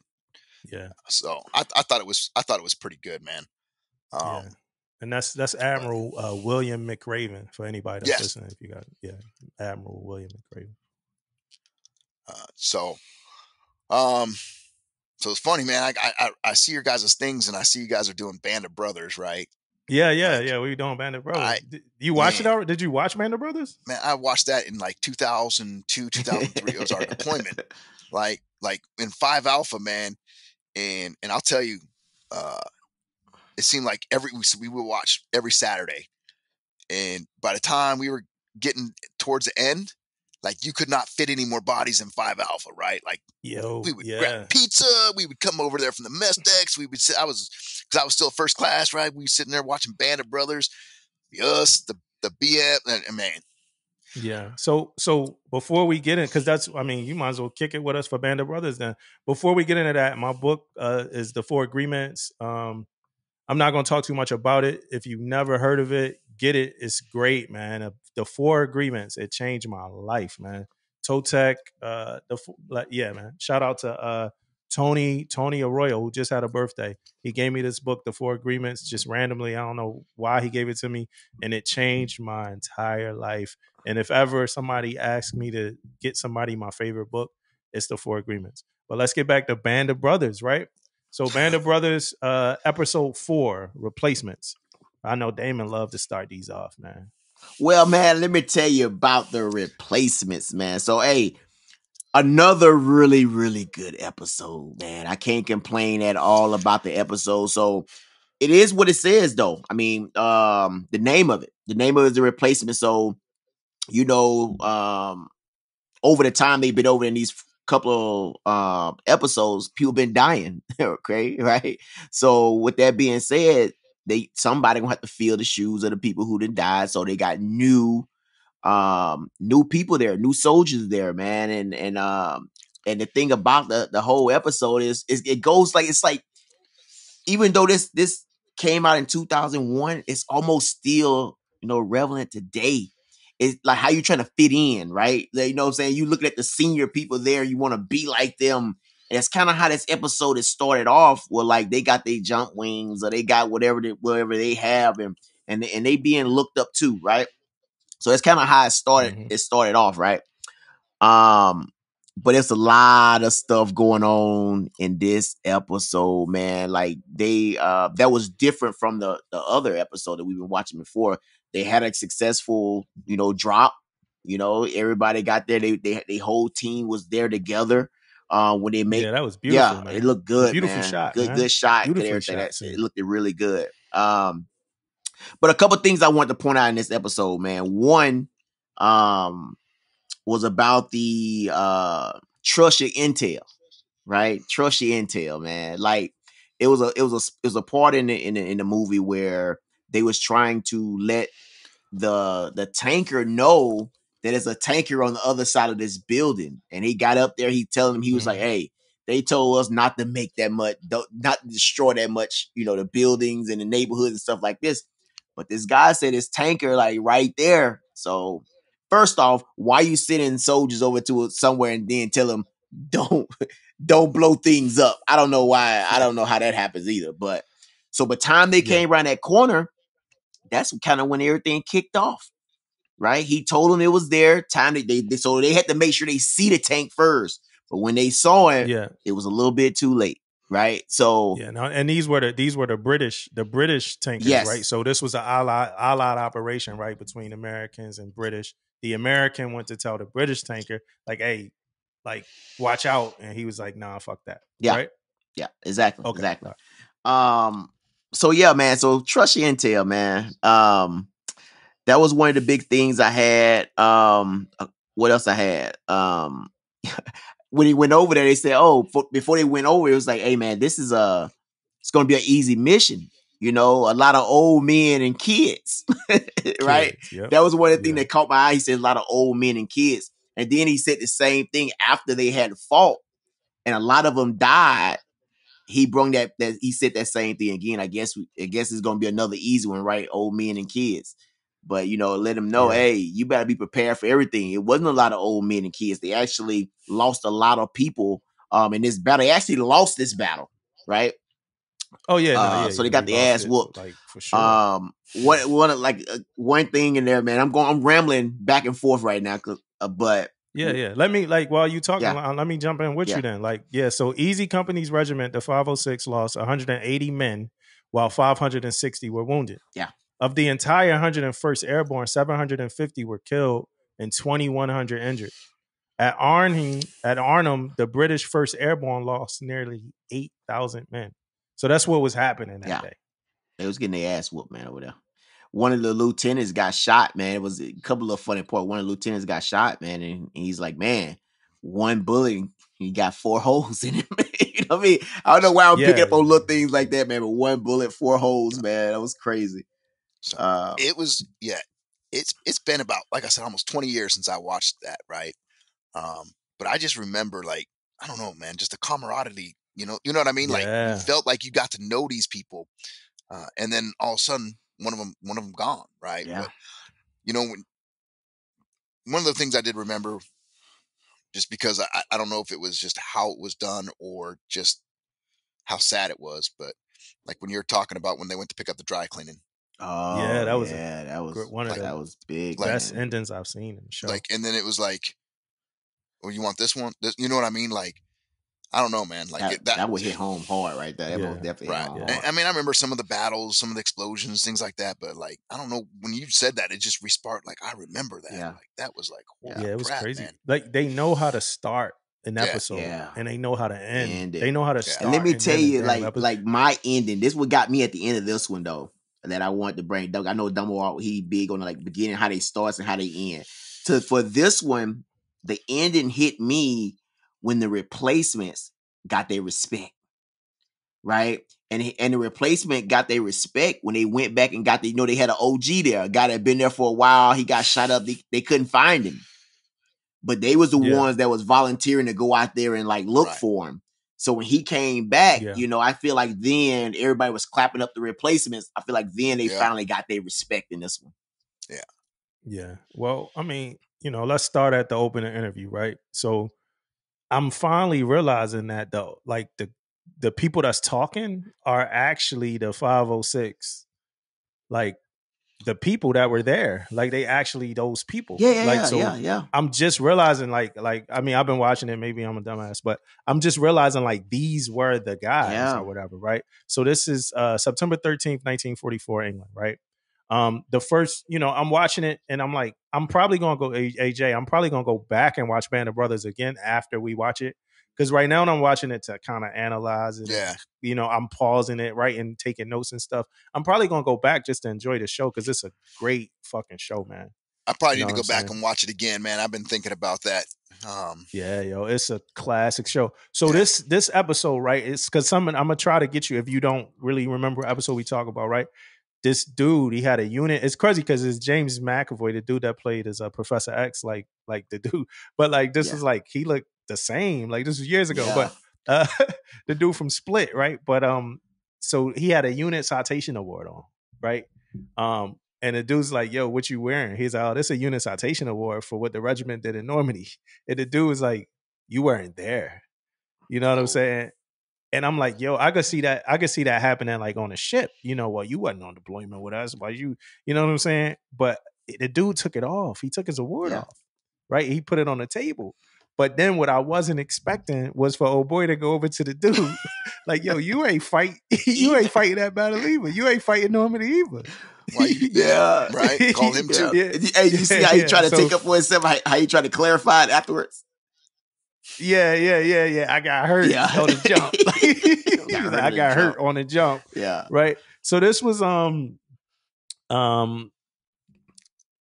this was an allied operation, right? I forgot the name of it, like Merritt Garden or something in Eindhoven. But they supposed to drop in the occupy Normandy and liberate Eindhoven, right? And it's keep saying home by Christmas, right? And that just make me remember that LCS I was on where like they was like, "Yeah, we gonna be home by Christmas." By Christmas, yeah. And it ain't, it ain't happened. It ain't happened for them. It happened for me. I was home, but they, the crew stayed. But Easy Company, right? Yo, they was ready to put hands on Sobel when they saw Sobel again. You saw what happened when Sobel came back up? They was like, "Oh shit, it's just," and they was like, "Yeah, that's Sobel." Because what the first thing he tried to do is get in somebody's ass. First time he get there. Like you know what you done. And then he brought it motorcycle. But he did bring it back to his new job though, right? Yeah. Yeah. So I got like when they went out in town, right? It was crazy because they go out, they go in this town and they getting celebrated, right? Like we celebrating the fact that Americans are here to liberate us. I got like Liberty vibes at first, like we partying, we trying to find women to kiss or whatever's going on out in town. But then that shit changed so quick when they went around the corner and you saw the girls getting their like hair cut off their head because it was crazy. They like, made out with Germans or they, had relationships with Germans and stuff like that. For the whole time we there, right? But we can't find the Germans, right? Did you see how big that block of chocolate was that he gave the little kid? That just caught me. Like, that was a big ass chocolate bar, man. You know what I'm saying? That was a big ass chocolate bar. But you brought up the fact that he told the dude, the British dude about the tank. And my thought was like, you see what happened when you have a plan. You know what I mean? Because the enemy, right, at the time, the Germans, they had a plan. So we went in there without the upper hand and they had coverage. They had everything they needed, right? And then my question I got like is how expensive was this show? You know what I mean? Like this was a pretty expensive show. Like this was a grand, like an epic scale of a show, right? And then like the dude that was talking all that shit in the beginning, you saw him curled over in the corner? Yep. That was yeah. Yeah. And then one of the things that the older guy said in the beginning of the show when he was like, I hated seeing replacements because I never wanted to see them die. Yeah. Right? It ain't really like, because the opening sequence ain't really hit me like all the other ones did, right? But when James McAvoy died in that scene, it did. I'm like, damn, I went back to that thought. You know what I'm saying? But yo, I want to say I'm so glad we did this Band of Brothers because I kind of want to go to another show after this. Yeah, I was thinking the same thing. But speaking of I like that we did. Yeah. Speaking of that guy, man, like because we know him, right? What his name again? You just said his name. James McAvoy. So this guy is like, he's known, right? And I'd be damn if he ain't make it through half of the damn movie, man. The show, man. I was like, what? He was on one episode. That was his only episode. I thought he was gonna be like finna take over some type of role and do some stuff. But that was before he was like big, right? Yeah. But then Sergeant Randleman, right? Old boy from The Walking Dead, right? The dude for The Walking Dead, Randleman. Remember he get the wound, patched up, and then he got the bloody napkin. He had to go, toe to toe. Yeah, man. He had to go toe to toe with the dude, man. But at the end of the day, we had to retreat, right? And I appreciate the fact that the show highlighted a battle that we lost. Yeah. A significant battle that we did not win. Yeah. Like we had to get the hell up out of there. So I definitely appreciated that the show, did that. And eventually we'll review the show. Like these just kind of highlights.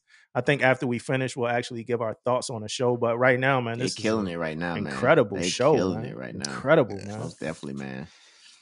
Yeah, so Jay, definitely, man, you get a chance, man. Go back, watch it, man. It's a great show. Yeah, I definitely need to, man. And I've looked at it a few times on HBO Max. I just don't know. Maybe it's because, when I'm home, I like to spend time, my 4-year-old, and I don't know if I want her to watch it. I got to sneak off to watch Ozark, so I put that on when it's actually a toss up between your guys' podcast and Ozark, when I'm at the gym. You know what I mean? Yeah. So I'll appreciate that, man. man. Yeah, I appreciate being tossed up against Ozark, man. I already cool, finished, man. I already finished Ozark, but hey, before you guys wrap up, man, I just want to tell you, like, I think what you guys are doing here is awesome, man. I really do. Like, the shows I enjoy the most, even though I get real frustrated, and not at the show, but I cannot believe some of these things that sailors have expressed that still happens in our Navy. But is the shows you do with these junior sailors, right? Like, I'll tell you, the one that's out in the law firm right now. Like, dude, look what they went out and did. But I think those are the best shows you guys have. Like, honestly, Yeah. just me talk. Don't get me wrong, man. Like, the ones about fleet temps and the boards and all that's awesome information too. Like, that's real talk, and those people coming on and doing these things. But just for me, and again, this is just me speaking, right? For me, anytime you have the junior sailors on here that talk about their experiences and stuff, like, I learn from those. Like, Yeah. you know what I mean? Like, I'm listening. Like, this thing's really still happen on the ships, like, and then I go back and I'm like, because obviously if it's happening on one ship, it's happening on another ship. You know what I mean? Yeah. Like, and it's like, am I missing something? Like, and when I go through on my daily things with the sailors, and I go down and I start talking to them, like, I'll start hinting at questions. You know what I mean? Like, because I want to know, like, do we have this kind of culture or these kinds of things in our command? Yeah. But no, I mean, and I can sit here and listen to a 3-hour podcast of you two, and you're talking to sailors, because it's always different, right? If you don't have the same agenda day in, day out, and you let them tell their story, and then you ask those questions, right? You're not sitting there saying, well, did you try this? You know what I mean? Well, why didn't you try that? Yeah. But it's not like, and I think that's because what it's I their like, story, right? it's their story. Yeah. Exactly. And you give them the opportunity to talk. And that's, like I said, for them that are listening, I learn from those things. Like, your voice is being heard, right? Like, I'm sorry I wasn't there during that time frame, but your voice is being heard for other sailors right now. So thanks, man. So I like it, man. I do. I like it. Like, you guys took my podcast virginity, right? Like, you're the first ones. You're the first podcast I listen. Now I start listening to Don't Give Up the Ship. These kinds of things like that. But I like it, man. So yeah. I appreciate what you guys do. I think the sailors do too, man. Like, I like a place where they can come, they can talk, they can vent. And I'm not gonna lie to you. Like, when Damon first told me you guys were doing permission to speak freely, right? I'm thinking, oh man, like, people are going to come on here and start bashing things, right? And Damon's like, man, me, I'm not going to let no kids come on here and bash the Navy, but you guys set an environment, and I think it helps, right? Like, I do. I think it helps them get some things off their chest. And as these other sailors are listening, like, yeah, I'm going through that right now too. Like, oh, this person went through this, and this is how they did it, because a lot of them, they don't feel comfortable coming and talking to us, and that's a problem. That's a gap we got to close, right? And we work on that every day. But I think shows like this help them. It helps them see that we're human. You know what I mean? Yeah, it helps them, and for the fact that you two sit here and listen to this and facilitate this, man, that's huge, man. Like, I think y'all are doing a good thing here. Yeah. Hey, Jay, man, we appreciate you. You know what I'm saying? Appreciate you, being a guest the second time around. So, Hey, we got it. Yeah. Right. We got it right this time. But we appreciate you being a guest. We also appreciate you, you being a listener, man, especially as a CMC. And, that's pretty much the goal of all of this is to have those conversations and then get them to the ears of the people that, can actually, make some impacts with some of the information that we do have. Like we said, we want to always ask more questions than we can answer. You know what I'm saying? And it's like Damon has said a few times, and you already said a few times, it's so many different answers for so many different thing. So I know Damon, appreciate your friendship, and I just appreciate the guidance. I appreciate the mentorship, and just know if I got any questions, man, I might, I'm gonna be hitting you up. Hit me up anytime. Hey, so I told you I was gonna drop one last question on you, right? When are we gonna see your package, man? For seniors for command? Yeah. It's coming soon, man. Okay. Like SC, it's coming real soon. It's coming soon. All right. Hey, when you want to sit offline and have some chats about that, man, hey, my phone's always on, brother. Okay. Yeah. Well, man, with further ado, man, go freaking Niners, man. Niners. Super Bowl time, baby. You already know what it is, man. Other than that, man, hey, thank you, Jay. Hey, man, thank you for coming on, man. Thanks, bro. Yeah, we'll talk offline, man. Okay. All right, brother. I'm out.